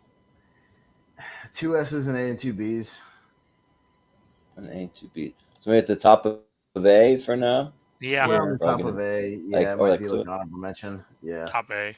Yeah. Honorable mention territory, possibly. We'll see. Okay. Yeah. Sounds good. Okay, let's go Sound of Music, Julie Andrews, whatever her name was. Frau or whatever her name was. Frau or some shit like that. Yeah. Fraulein Maria von Trapp, it might be under one of those. Yeah. Yeah. I don't know what she's under. These are kind of all over the place. Probably under Maria. I'm just looking for short hair Julie Andrews. Yeah, here she is. Mm-hmm. Okay. All right, Ross, what would you put? F for Sam. All right. Richie? S. All right, Chris? S. S. Even though I don't like the movie, she's a good mom in the movie, so I'll say S. I don't like the movie either. I could put that aside and judge the character. Yeah. Yeah, I'm gonna say S for 16 going on 17. That song. Oh God. Horrible songs in that movie. What's your favorite song? The only one with an S word in it. Austin. Yeah. Horrible songs. You are 16 going on 17. My favorite Family Guy thing is when they forget how old the person is. So you are going on. Oh yeah. Yeah. Yeah. Well, it's unanimous though. So one goes up high. I know. Oh, it's fine. Again, I don't like the movie. The character's fine. All right, so let's go Diane Lane, Martha Kent, and Man of Steel. And singing all the songs while we vote. I'll just sing all the songs from Sound of Music. Mm-hmm. One little girl with the pale pink dress, one lady, Edelweiss. Okay. Yeah, right. Yeah. Oh, God. He actually was one of my favorite actors too. He was one of my favorite actors. He was one of my favorite actors. Yeah. Christopher Plummer was always great in everything he was in. Oh yeah. Okay, so it's Martha Kent. Yeah, Man of Steel. She's right there at the bottom. She's right at the end. She's literally right near the end. Oh yeah. Yeah, you're right, because these are the ones he had to add. Yeah, right there. Last minute. So yeah. All right, Ross, Man of Steel. All right. A. Richie. S. Raindrops on roses and whiskers on kittens, and one wool in mittens. You got to stop, or I'm going to put her in F tier. All right, Chris. Absolutely S tier. So long, farewell, Avita, sing goodbye. Don't sing it. Don't do it. I'll do it. I'll change my vote. Yeah, I've got control over this thing. Not you. I'll take control. I have the link. Yeah. I'm gonna catch a Philip to you. Martha's in S tier.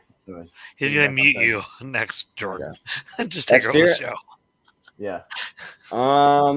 Yeah, she's an S tier. So.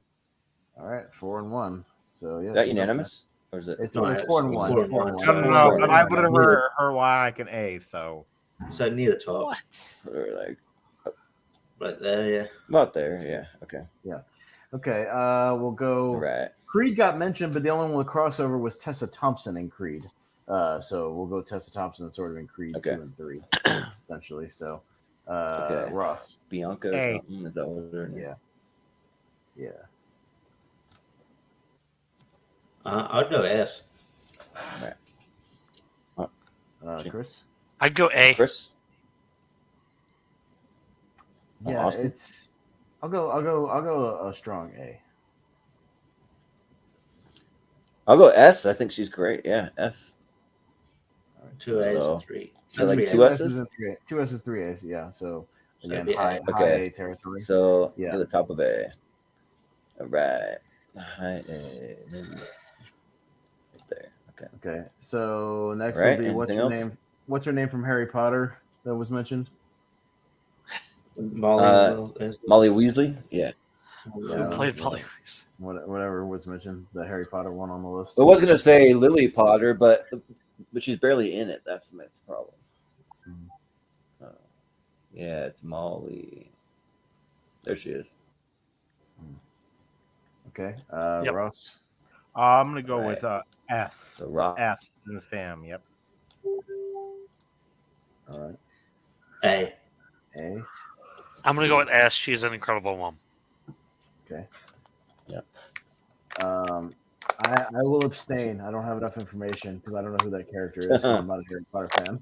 I'll abstain. I'm gonna say S because she opens her home to so many different people, and then she freaking kills Bellatrix Lestrange to save her family. So and then like she actually like has the best line in the whole series too. Remember, like, oh, my daughter, what a bitch! Back with my daughter, you bitch. Yeah, back with my daughter, you bitch. Yeah, that's the best. So yeah. All right. So how many S's is that? Like it was 4? 3 and 1. 3 and 1. 3 and 1. Yeah. Okay. Yes, and an A. 3 and 1. So it's definitely up there, but yeah. All right. We'll go one that got crossover. Freaky Friday, the Jamie Lee Curtis character, whoever that was. Yeah. Which is it's Tess Coleman. Okay. Which they just announced a sequel. They're doing a sequel to that with with like what's her name coming back. Second from the left right there. I see her. Sure, she got her hands on her face. There you go.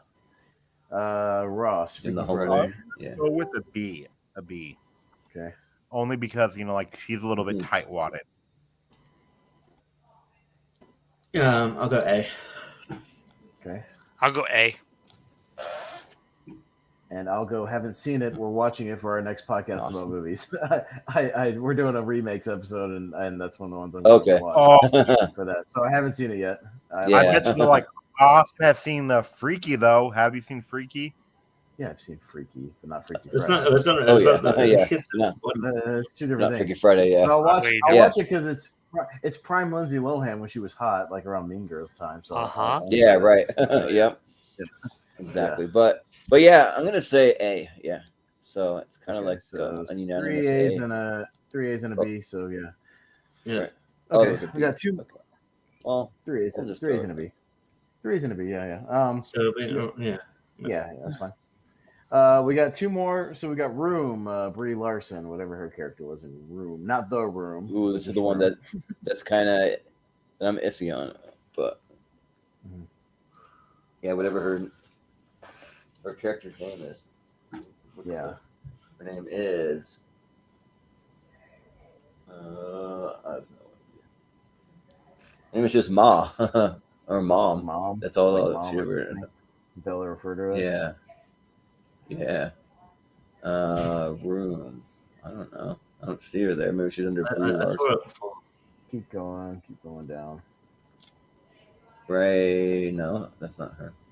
No, I saw it. There's that. Room. Oh, on the right column, the very far right. Far Goldie Hawn. Oh yeah. You passed it. Wait. Very far right. Go up a little. Next to Goldie Hawn. Yeah, there you go. Oh, Joy something, I guess. I don't have that on my actual list, but it's Joy. Okay. All right, so Ross, Room, Brie Larson. S as in Sam. You know, she's a great mom. She's, in fact, might be the best one on the list. Richie, give him credit. He's clarifying. S is in Sam. Okay, let's go. He's clarifying. Richie. A. I still haven't seen it. Chris? Okay. I still, yeah. Austin. I don't like Brie Larson, so I haven't seen it. I like Brie Larson. Yeah. That's not a reason I would not watch this weird art house film. No. I think it's 50-50 whether you would like it, Chris. It may be kind of more like pretentious for you. I don't know. But, But I see for me, like I think she's a great mom until she experiences all that trauma. Then she becomes kind of a shitty mom, and her parents have to take care of the kids. So I'm gonna go B. Okay, so it's 1-1-1. Yeah, even though I was one of the ones that nominated her, I'm still gonna say B. Yeah. But wait, 1-1-1, like for like SAB. Yeah. Oh, SAB. So probably a like low A, yeah, something like that. Okay, we have one more that I mentioned, but it got a lot of response when I mentioned it. We'll go Kathy Bates and Richard Jewell, Mrs. Jewell. So yeah, where she is on it. I don't know where her first name's on there somewhere, but Mrs. Jewell. Yeah, it's Bobby Jewell. Bobby Jewell. Bobby Jewell. It's not under B, so you just have to find her down there somewhere. Sure. Yeah. Mrs. Jewell? I don't know. Yeah, we'll just have to find her. She's somewhere. Jewell. I saw her there before. But I think it's probably. Yeah, I saw her there before because I almost thought that was the one from The Water Boy when I saw it.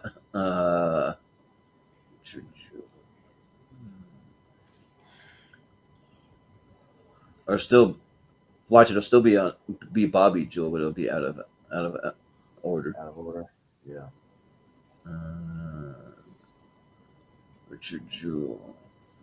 It's gotta be here because I swear I saw it. I saw it too. I did too. Whoa, my bad.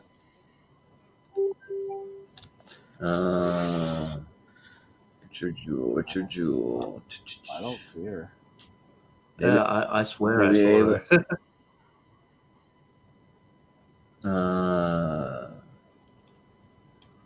If you don't see her this time, maybe she got forgotten. Deleted that. Mr. Jumbo was played by Holly Hunter. I don't think that's a type.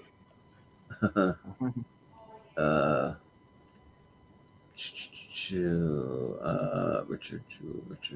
I don't see. Yeah, I don't see her. So I don't know. We can still vote on it, but we're definitely there. I don't know. Maybe she wasn't. It Maybe went you were looking away. at the water boy. No, I thought she was there. Yeah. Well, we can vote really quick.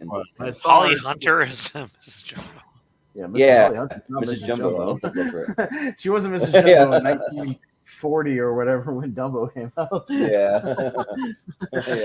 How did that happen? Yeah, I don't know. But I don't know. I don't see her. We can just vote real quick. We can use Martha Wayne for that.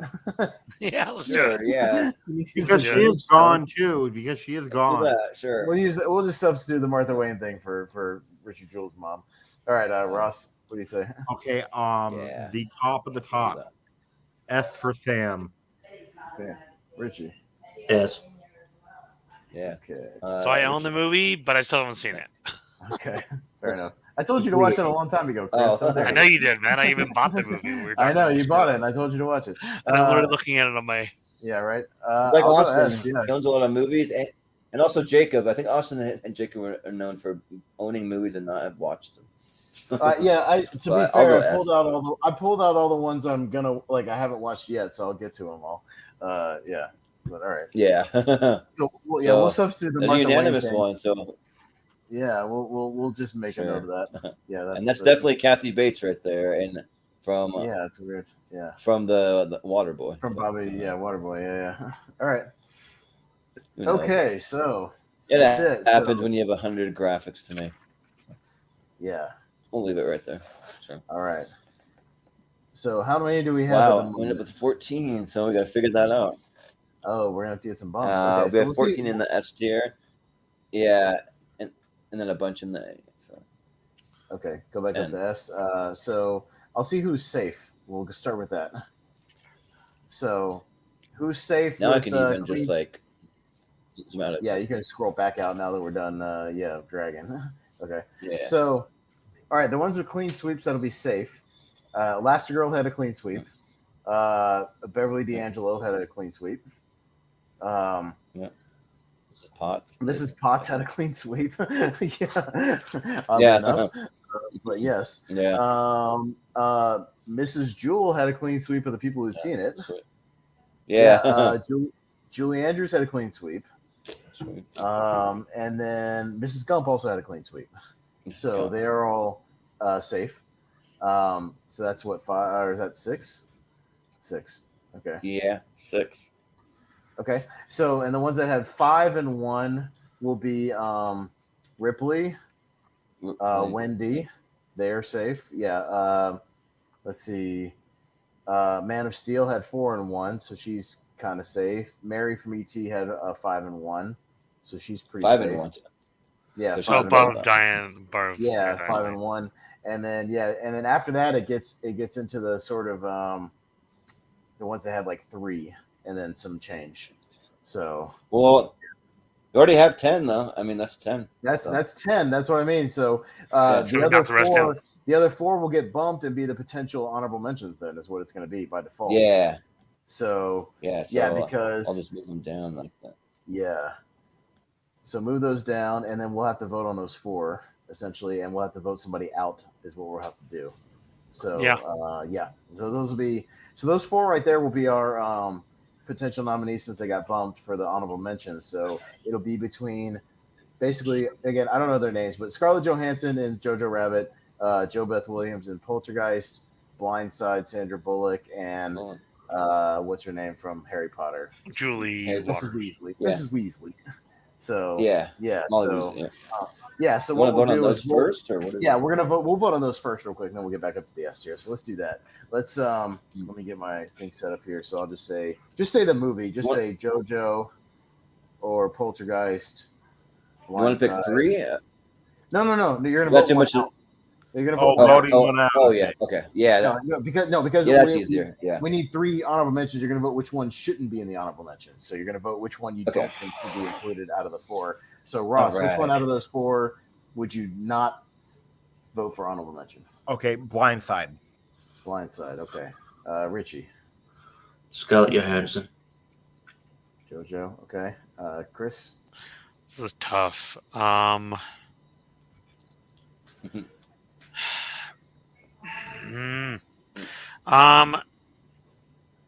go Blindside. And I'll go JoJo. And I'll also go Blindside. Okay, so Blindside will get the bump out of there. So it'll be the other three. Yeah. That will be the honorable mentions. So those are the three honorable mentions. Right? Those are three honorable mentions. Yeah, Poltergeist, Jojo Rabbit, Harry Potter. So yeah. So okay. Now out of the bottom, I'll start from the bottom and work our way up. So what we'll do is Martha had a 4 and 1. So just by votes, sheer amount of votes, she'll stay at number 10. So I think that's pretty fair. Number 10. So she'll stay at 10. Mary, Wendy, and Ellen all had 5 and 1. So we can vote between those for placement there. So what we'll do is so those are 7, 8, 9. Yeah, which one would you vote for number 7? The highest out of those three. Yeah. Ripley, Wendy, or Mary. Basically, Aliens, Shining, E.T. Which would you vote highest out of that group? Ross. E.T. E.T. Okay. Okay. Aliens. All right. Chris. The Shining. I'll go Aliens. I'll probably go with E.T. I think. Okay, so we have a tie between E.T. and Aliens, so we got to revote between those two, but we won't have a tie. So that one goes down. But yeah, Wendy gets the bump down because she only got the one vote. So we'll revote between Aliens and E.T. Who gets the higher spot? Yeah. Ross. Okay. E.T. E.T. Richie. Aliens. Chris. Aliens. Aliens. And I'd say E.T. So. All right, Aliens will stay where it's at right there. Yeah. So, okay, now everything else is a lot of clean sweeps, although Richard Jewell had the least amount of clean sweeps. So does that get it kind of bumped because it's the least seen out of the 6? Oh, yeah, because not everyone had seen it. Was only 4 votes. Fair, So, yeah, that's fair. We'll put her by Ellen. Are there any others like that or no? No, because everybody had seen, they all had 6s. So yeah, so we'll have to actually vote between those. So we'll kind of play this. We'll just go for like a who's a number 1 out of those 5, and if we need to do some revoting, we'll do some revoting. So out of Elastigirl, we'll just say Mrs. Griswold, Mrs. Potts, Sound of Music, Forrest Gump. You can just say the movie if you want to make it clear. Yeah. Say the movie. So Incredibles. Vacation, we'll just say Vacation, Beauty and the Beast, Sound of Music, and Forrest Gump. Which would you put at number 1? Ross. Okay. And we'll just start from there. We'll kind of break it down from there. We'll start from there. I'm gonna go with actually Mama Gump. Forrest Gump. Okay. Yeah. Richie. I'm gonna go Elastigirl. Chris. I'm gonna go Vacation. Yeah. I'm going to go with Incredibles, Elastigirl. And I'm also going to go with Elastigirl. Oh, so Elastigirl will be a solid number 1. Yeah. Okay. Number 1. All right, so we'll go from there. I would say Vacation and Forrest Gump had votes, but we can still vote out of the 4 if we want to break it down some more. So what would be your next highest out of the 4? Yeah, we'll go the next 4. Who would be the near number 2, essentially? So we'll go Vacation, Beauty and the Beast, Sound of Music, and Forrest Gump. Ross. Sound of Music. Okay, Richie. Mrs. Griswold. Okay. Chris. Mrs. Griswold. Yeah, I'll also go Vacation or the Vacation movies. I'll also go Ellen Griswold. Yeah. All right, so she'll be number 2. Mrs. Potts I feel is not getting any votes, so I say we bump her to number 5. Yeah, we'll bump her to 5. Yeah, I'm fine with that. Yeah, but we'll vote on Gump and what's her name, Julie Andrews. We can vote on that for number 3. So Sound of Music or Forrest Gump for number 3. Ross. Forrest Gump. All right, Richie. Gump. All right, Chris. Julie Andrews. I'll go Mrs. Gump. Yeah, she's Gump. She's Gump. She's in our head. Yeah, Gump. All right. So Mrs. Gump will get the bump. All right. to number 3. Yeah. All right. Yeah, I'm gonna go to the bathroom. I'll be right back. Okay. Yeah, that's fine. Sure. Okay. Yeah. So it's already set pretty much. That is set, and we have our honorable mentions. So there we go. Yeah. So I think we'll break it down and wrap this thing up. We're getting a little late, so we'll break it down, wrap it up. But yeah, that'll do it for the moms. Yeah. Oh, before we bump off here, just go ahead and put Carrie's mom in F tier too before we're done. Yes. Oh yeah, Carrie. Yeah, put Carrie's mom. mom. Also, honorable mention F tier that I was going to bring up. That if we went longer, put Allison Jenny in I, Tonya. I, Tonya, yeah, she's a pretty shitty mom too. yeah. And Mom and Jason Friday the 13th. For Carrie's mom, that'd be Piper Laurie, Margaret White. Yeah, she was around there somewhere. Yeah. Let's see, Margaret White. Yeah, I just don't want to forget about her because she's such a shitty, infamous, shitty mom. You know what I mean? Like, I feel like we can't forget about her. Yeah, Mommy Dearest is the ultimate shitty mom. She's a shitty mom too, but not as many people have seen her. Yeah, Allison Janney. Yeah, more wire hangers. Yeah, Allison Janney. Lavonna Golden. Let's see. Yeah, and also I think Lady Tremaine from Cinderella, Kate Blanchett. Oh yeah, Jason Voorhees' mom. Yes, there's a lot of shitty ones. I don't know. Pamela Voorhees. Yes. Hey. To be fair, Pamela Voorhees really loves her son. She really loves Jason. Well, like actually, in a way though, I could see the argument though too. For the Allison Janney's on the left, and the shitty glasses right next to Lady Tremaine. Actually, they're right next to each other. See that on the two left? Shitty glasses. Yeah, the shitty glasses. 80s glasses. See, okay. Allison Janney, Kate Blanchett. They're right next to each other. Yeah. Actually, though, like I could actually also see the argument for the Back to the Future mom as a shitty mom too. Way more horrible mothers. Yeah. It depends on which version of Leah Thompson, though. She's got several versions. Yeah, but I'm talking about, like the drunk one, like the drunk alcoholic one. The drunk one sucks. The one who got boobs and married Biff Tannen kind of sucks. And then, but the revised version, who's like nice with George, like is pretty good. So it's like it depends on which version. Realistically. Yeah, the other one for the F tier would be the other mother from Coraline. I put that like her there. She's just like an evil like entity almost. Yeah, but we don't need to throw every single one. It's just kind of I just wanted to. I had to mention just like some honorable mentions. She's one of the infamous shitty moms. Yeah, we had to. Yeah. I'm trying to see if there's any other ones that I had that were like S tiers for the performance, but not like a horrible mom. Not really. I'm not really seeing it. What about though, like moms that are like? Do you know who else I can see on there too a little bit? Is actually Leia. Leia's not a bad mom. Well, I mean, no. Leia. Her son went to the dark side. But we could have done more. Well, but still. Well, her kid turns to the dark side and kills her fucking husband. It's a pretty shitty mom. Yeah. Right. That's what I was saying. And also, Mama Fratelli from the Goonies. That's a pretty shitty mom. Just like it. Yeah, but her kids are shitty too. Like her whole family is shit. Yeah. Her whole family's trash. So whatever, it's fine. Yep, and like, and then like her son turned out to be a top 10 Bond villain of all time. So. Oh yeah. Nice.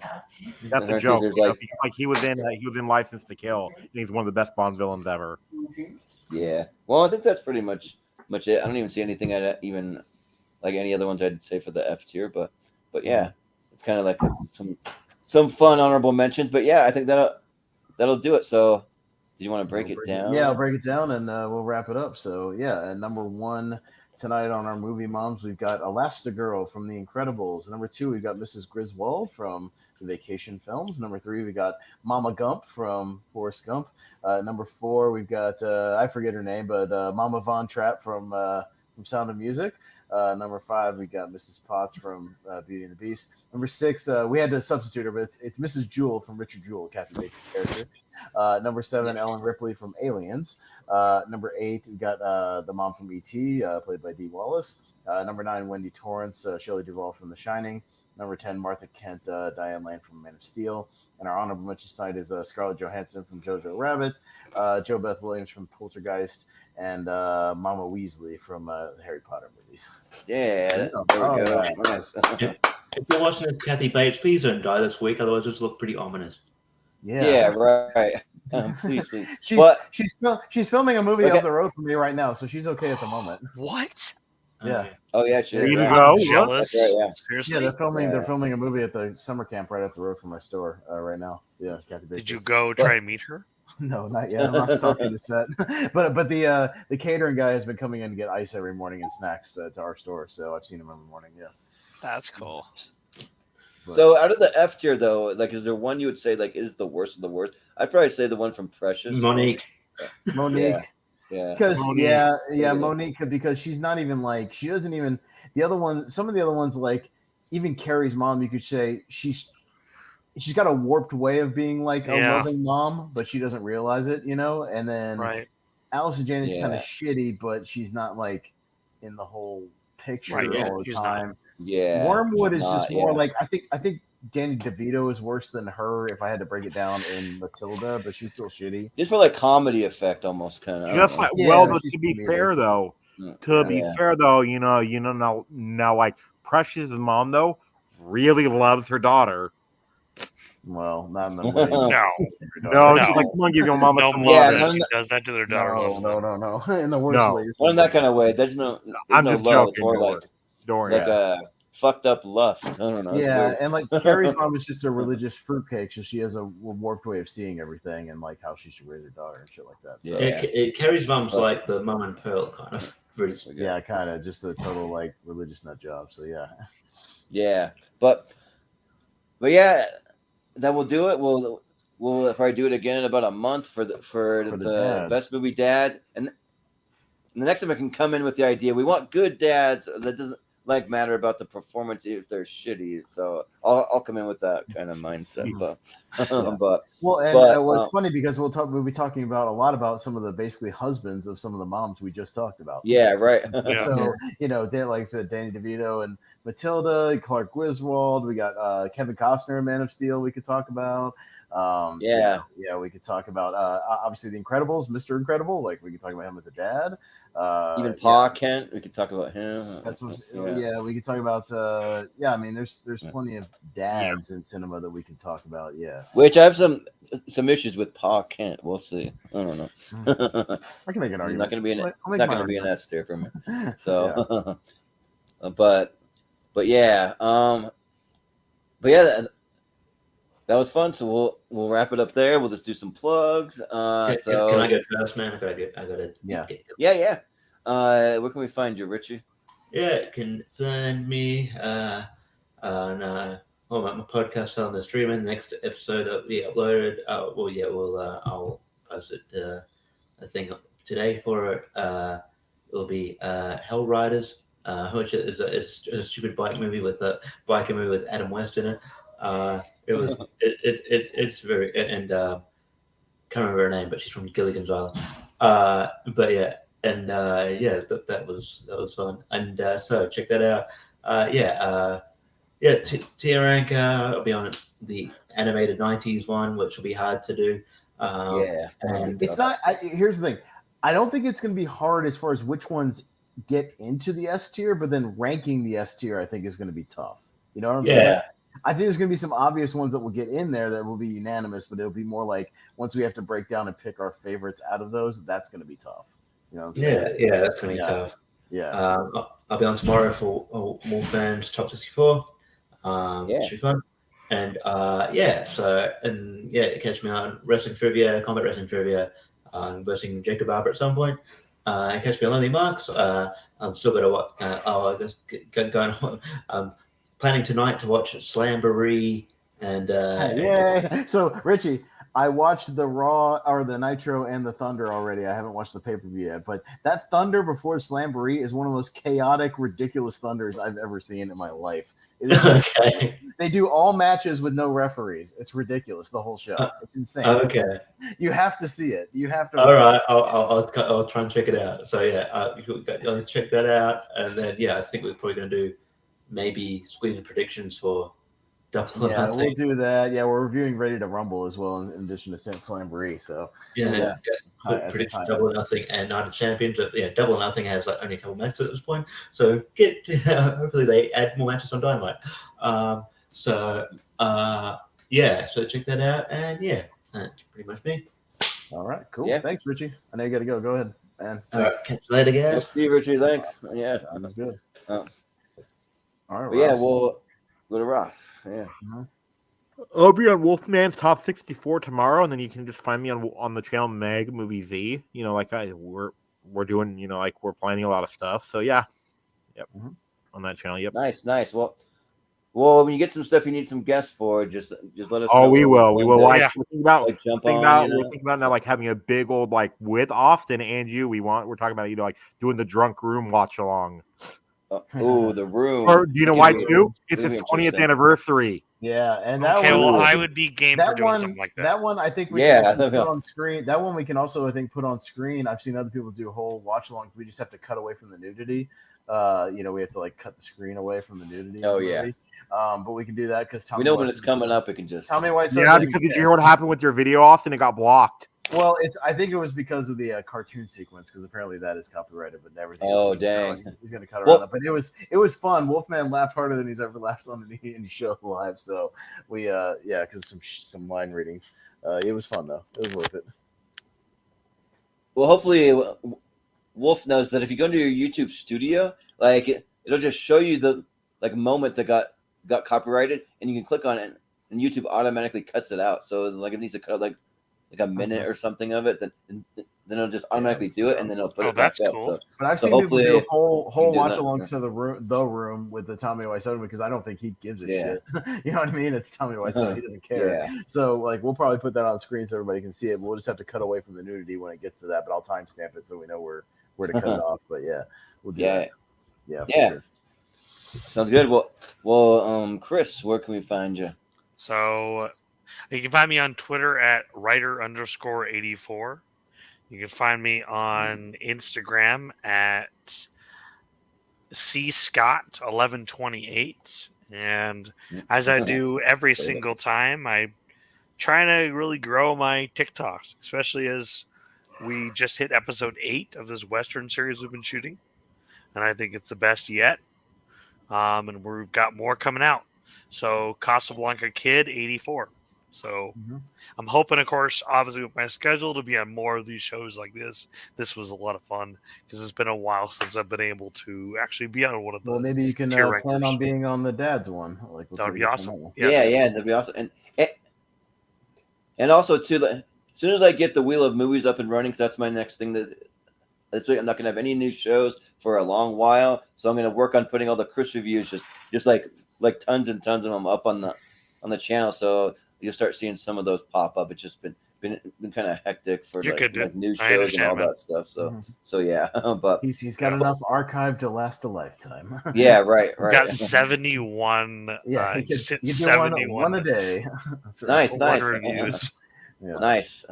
Yeah, so that'll be cool. But in Austin, where can we find you? Yeah, so I'll be on all those Lonely Mark stuff this week. We're doing that. Jacob and I, like Jordan mentioned at the beginning of the show, just did a podcast about movies on the channel, which you can go back and check out. We talked space movies leading up to our Guardians 3 review at the end of the show, but before that, we talked about 2001: A Space Odyssey, Event Horizon, and Galaxy Quest. So we kind of talked about watch all of it right up to the review part, but then I had to go do something, so I have to go back and watch the review. Yeah, so we got into a spoiler review for anybody who's seen it, so you can talk about that. And 2 weeks from now, we'll be talking we're doing just kind of a show about remakes to kind of coincide with our tournaments that we're going to do on remakes as well and Little Mermaid. We just each picked 2 we want to talk about and explore. So I picked Freaky Friday because I haven't seen it, so I want to watch that before we get to that.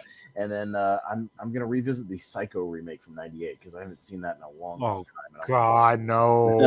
So I just want to see because it's got this weird cult following. Now people online are saying it's good, and I'm not sure about that, so I'm gonna go watch it and see. And then Jacob wants to talk about the 2013 Evil Dead because he's never seen it, so we're gonna talk about that and the Jungle Book remake that he actually likes. So a Disney remake that he likes. I love that movie. Nice. So, which one though? Which one is it? Because there was 2 of them, and one of them I love. The Disney Jon Favreau Jungle Book movie. Okay, because there was a Disney one from '94. No, we're doing that because it'll tie into like the Little Mermaid, like the good Disney. Okay, Before we were sick of all of them, like we are now, essentially. Right. Yeah. And that's it. So you can find us in there. And other than that, I got again a bunch of Battleground stuff I've taped, but none of it's out yet. So I'll let you guys know when it comes out. Yeah. Well, speaking of a Psycho-ish kind of thing, I did watch American Psycho for the first time to prep for Wolf's thing, and that movie is amazing. If you go in with the mindset that it's a straight up like shot for shot remake, because you can kind of tell, and almost like the way that he's doing some of the dialogue seems like they're reenacting like a play or something almost in like some parts, but like it actually works though if you have the right mindset about it. It's a crazy movie. Yeah. But and then also too, one other thing that I was thinking, sometime I think it'd be fun to do like either like a tier ranker where we have all like F level movies, but we're forced to come up with the top 10 for the S tier. We got to figure it out because sometimes for just entertainment value, it's just fun to kind of shit on some movies and just talk about like all the crazy weirdo stuff in it. I thought that'd be like kind of funny. So the best of the worst of something. Yeah. So like everyone comes in with like the 20 movies 80s horror movies of all time, and then we just throw them in like a big tier ranker, and then we just come with the best of the worst. Yeah. So yeah. The most tolerable, the ones that don't make us throw up. Yeah, right. The ones that don't make us want to slit our wrists. Yeah. But besides that, though, you can find us on the social media if you go to Movie Hero 2121. And also, I've been having a couple of people hit us up on our email, actually. So if you have like a longer list of like topics for us, or if you want to come up with a topic, somebody actually sent me the topic, like all 64 things already ready to go for a tournament fight. So you can do that if you go to moviehero2121@gmail.com. So you can do that. You can find us over in the Schmodown Friends and Family group, and that's where we're going to be posting our top 10 and our 3 honorable mentions over there in a poll where you can vote and you can voice your opinion, all that stuff. And also, if you follow me on my personal Instagram, I actually post way more there. So Jordan83616, you can find a lot of stuff there. And then I'm going to try to do some more of the Seen and Heard trivia probably this upcoming either Sunday or Monday. I'm going to reach out and see what works best for everyone. I'm trying to do it every other week. So I'm going to try to do that. And we'll see, because the last 2 episodes of trivia, we didn't get any blocks, we didn't get any copyrights, anything. So those are still up on the channel. If we have to move it, it'll be we'll move it over to our Patreon, which is patreon.com/moviehero. And if you go over there too, it also really helps out our channel quite a bit, because all the money that we get from that, we're going to put it right back into the channel, and we want to give you bigger and better content. So and we're going to have some more podcasts coming up soon. I know we want to do a animated movies draft once we wrap up our animated tier ranker, and then we've talked about a sketch, a comedy podcast where we come up with a list of our like top 10 favorite sketches from any sketch comedy show. We can actually play them on there, and then we have some other ideas that we're kind of kicking around. So yeah, we can watch for those. So yeah, we got some cool stuff going on over there, and then just to give you a little preview of some things we have coming up for tournament fights and tier rankers. So we were talking about friend of the show, Michael Wolfman Wyndham's top 64. We're doing that tomorrow. And also, speaking of that, we got another friend of the show, Matt Majot. He just sent me his top 64, so he wants to do one. So we're gonna try to find a time to pencil in, maybe like July or August, something like that. I was thinking, but and then we're doing our best 90s animated tier ranker,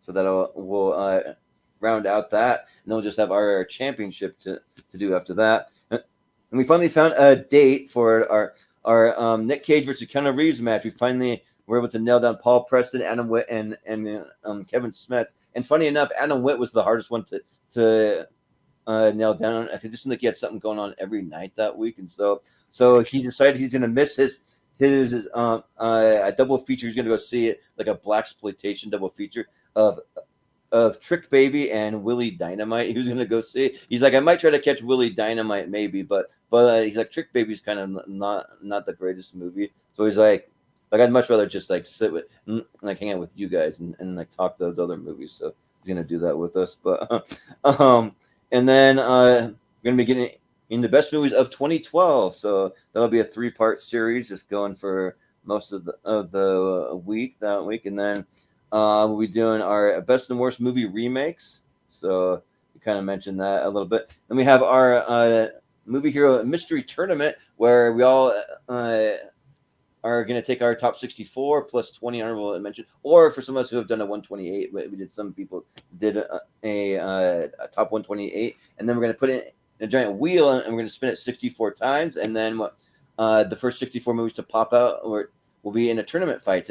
And it'll be tough because it'll be all our favorite movies going head to head. So we'll see whose favorite movies come out on top of that one. And we'll be doing a similar thing, probably starting in about a week is what I'm hoping for, called the Wheel of Movies. Is going to be a new show. We're going to take the same movies in that wheel. We're going to just spin it one time, and then whatever movie pops up, we're going to do like a 1-hour deep dive on the movie. And so it'll just be all the regulars on our show just coming on to just talk about whatever movie pops up. So we have that one just to have about some medium length content. That's something that goes about an hour.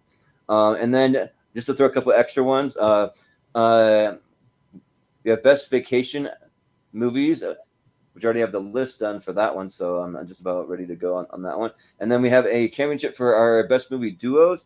And then eventually we'll be getting into, once Father's Day rolls around on June 16th, we'll be doing best movie dads. So yeah, that's kind of a little preview of what's coming up. So, and if there's any episode you want to be on, just send me a DM. That's the best way to get a hold of me on Facebook, and we can see about getting you on an episode. And also too, speaking of our group, the Schwinn on Friends and Family, a group. If you have any kind of like YouTube show or like a podcast or any kind of projects that you're working on, you can post it over there. You can post to your heart's content. We'll promote it out for you guys. We'll support you because we're all a big family, and we want to support people that have like-minded ideas, other creators like that. So yeah, you can definitely do that. So, but yeah, that is going to do it for us tonight. So that was a fun time. So thanks again, guys, and for Ross, for Chris Scott, for Austin Pez Howell, for Brian Nussbaum, for Richie Goodacre. I've been Jordan, the Movie Hero Anderson. We will see you next time.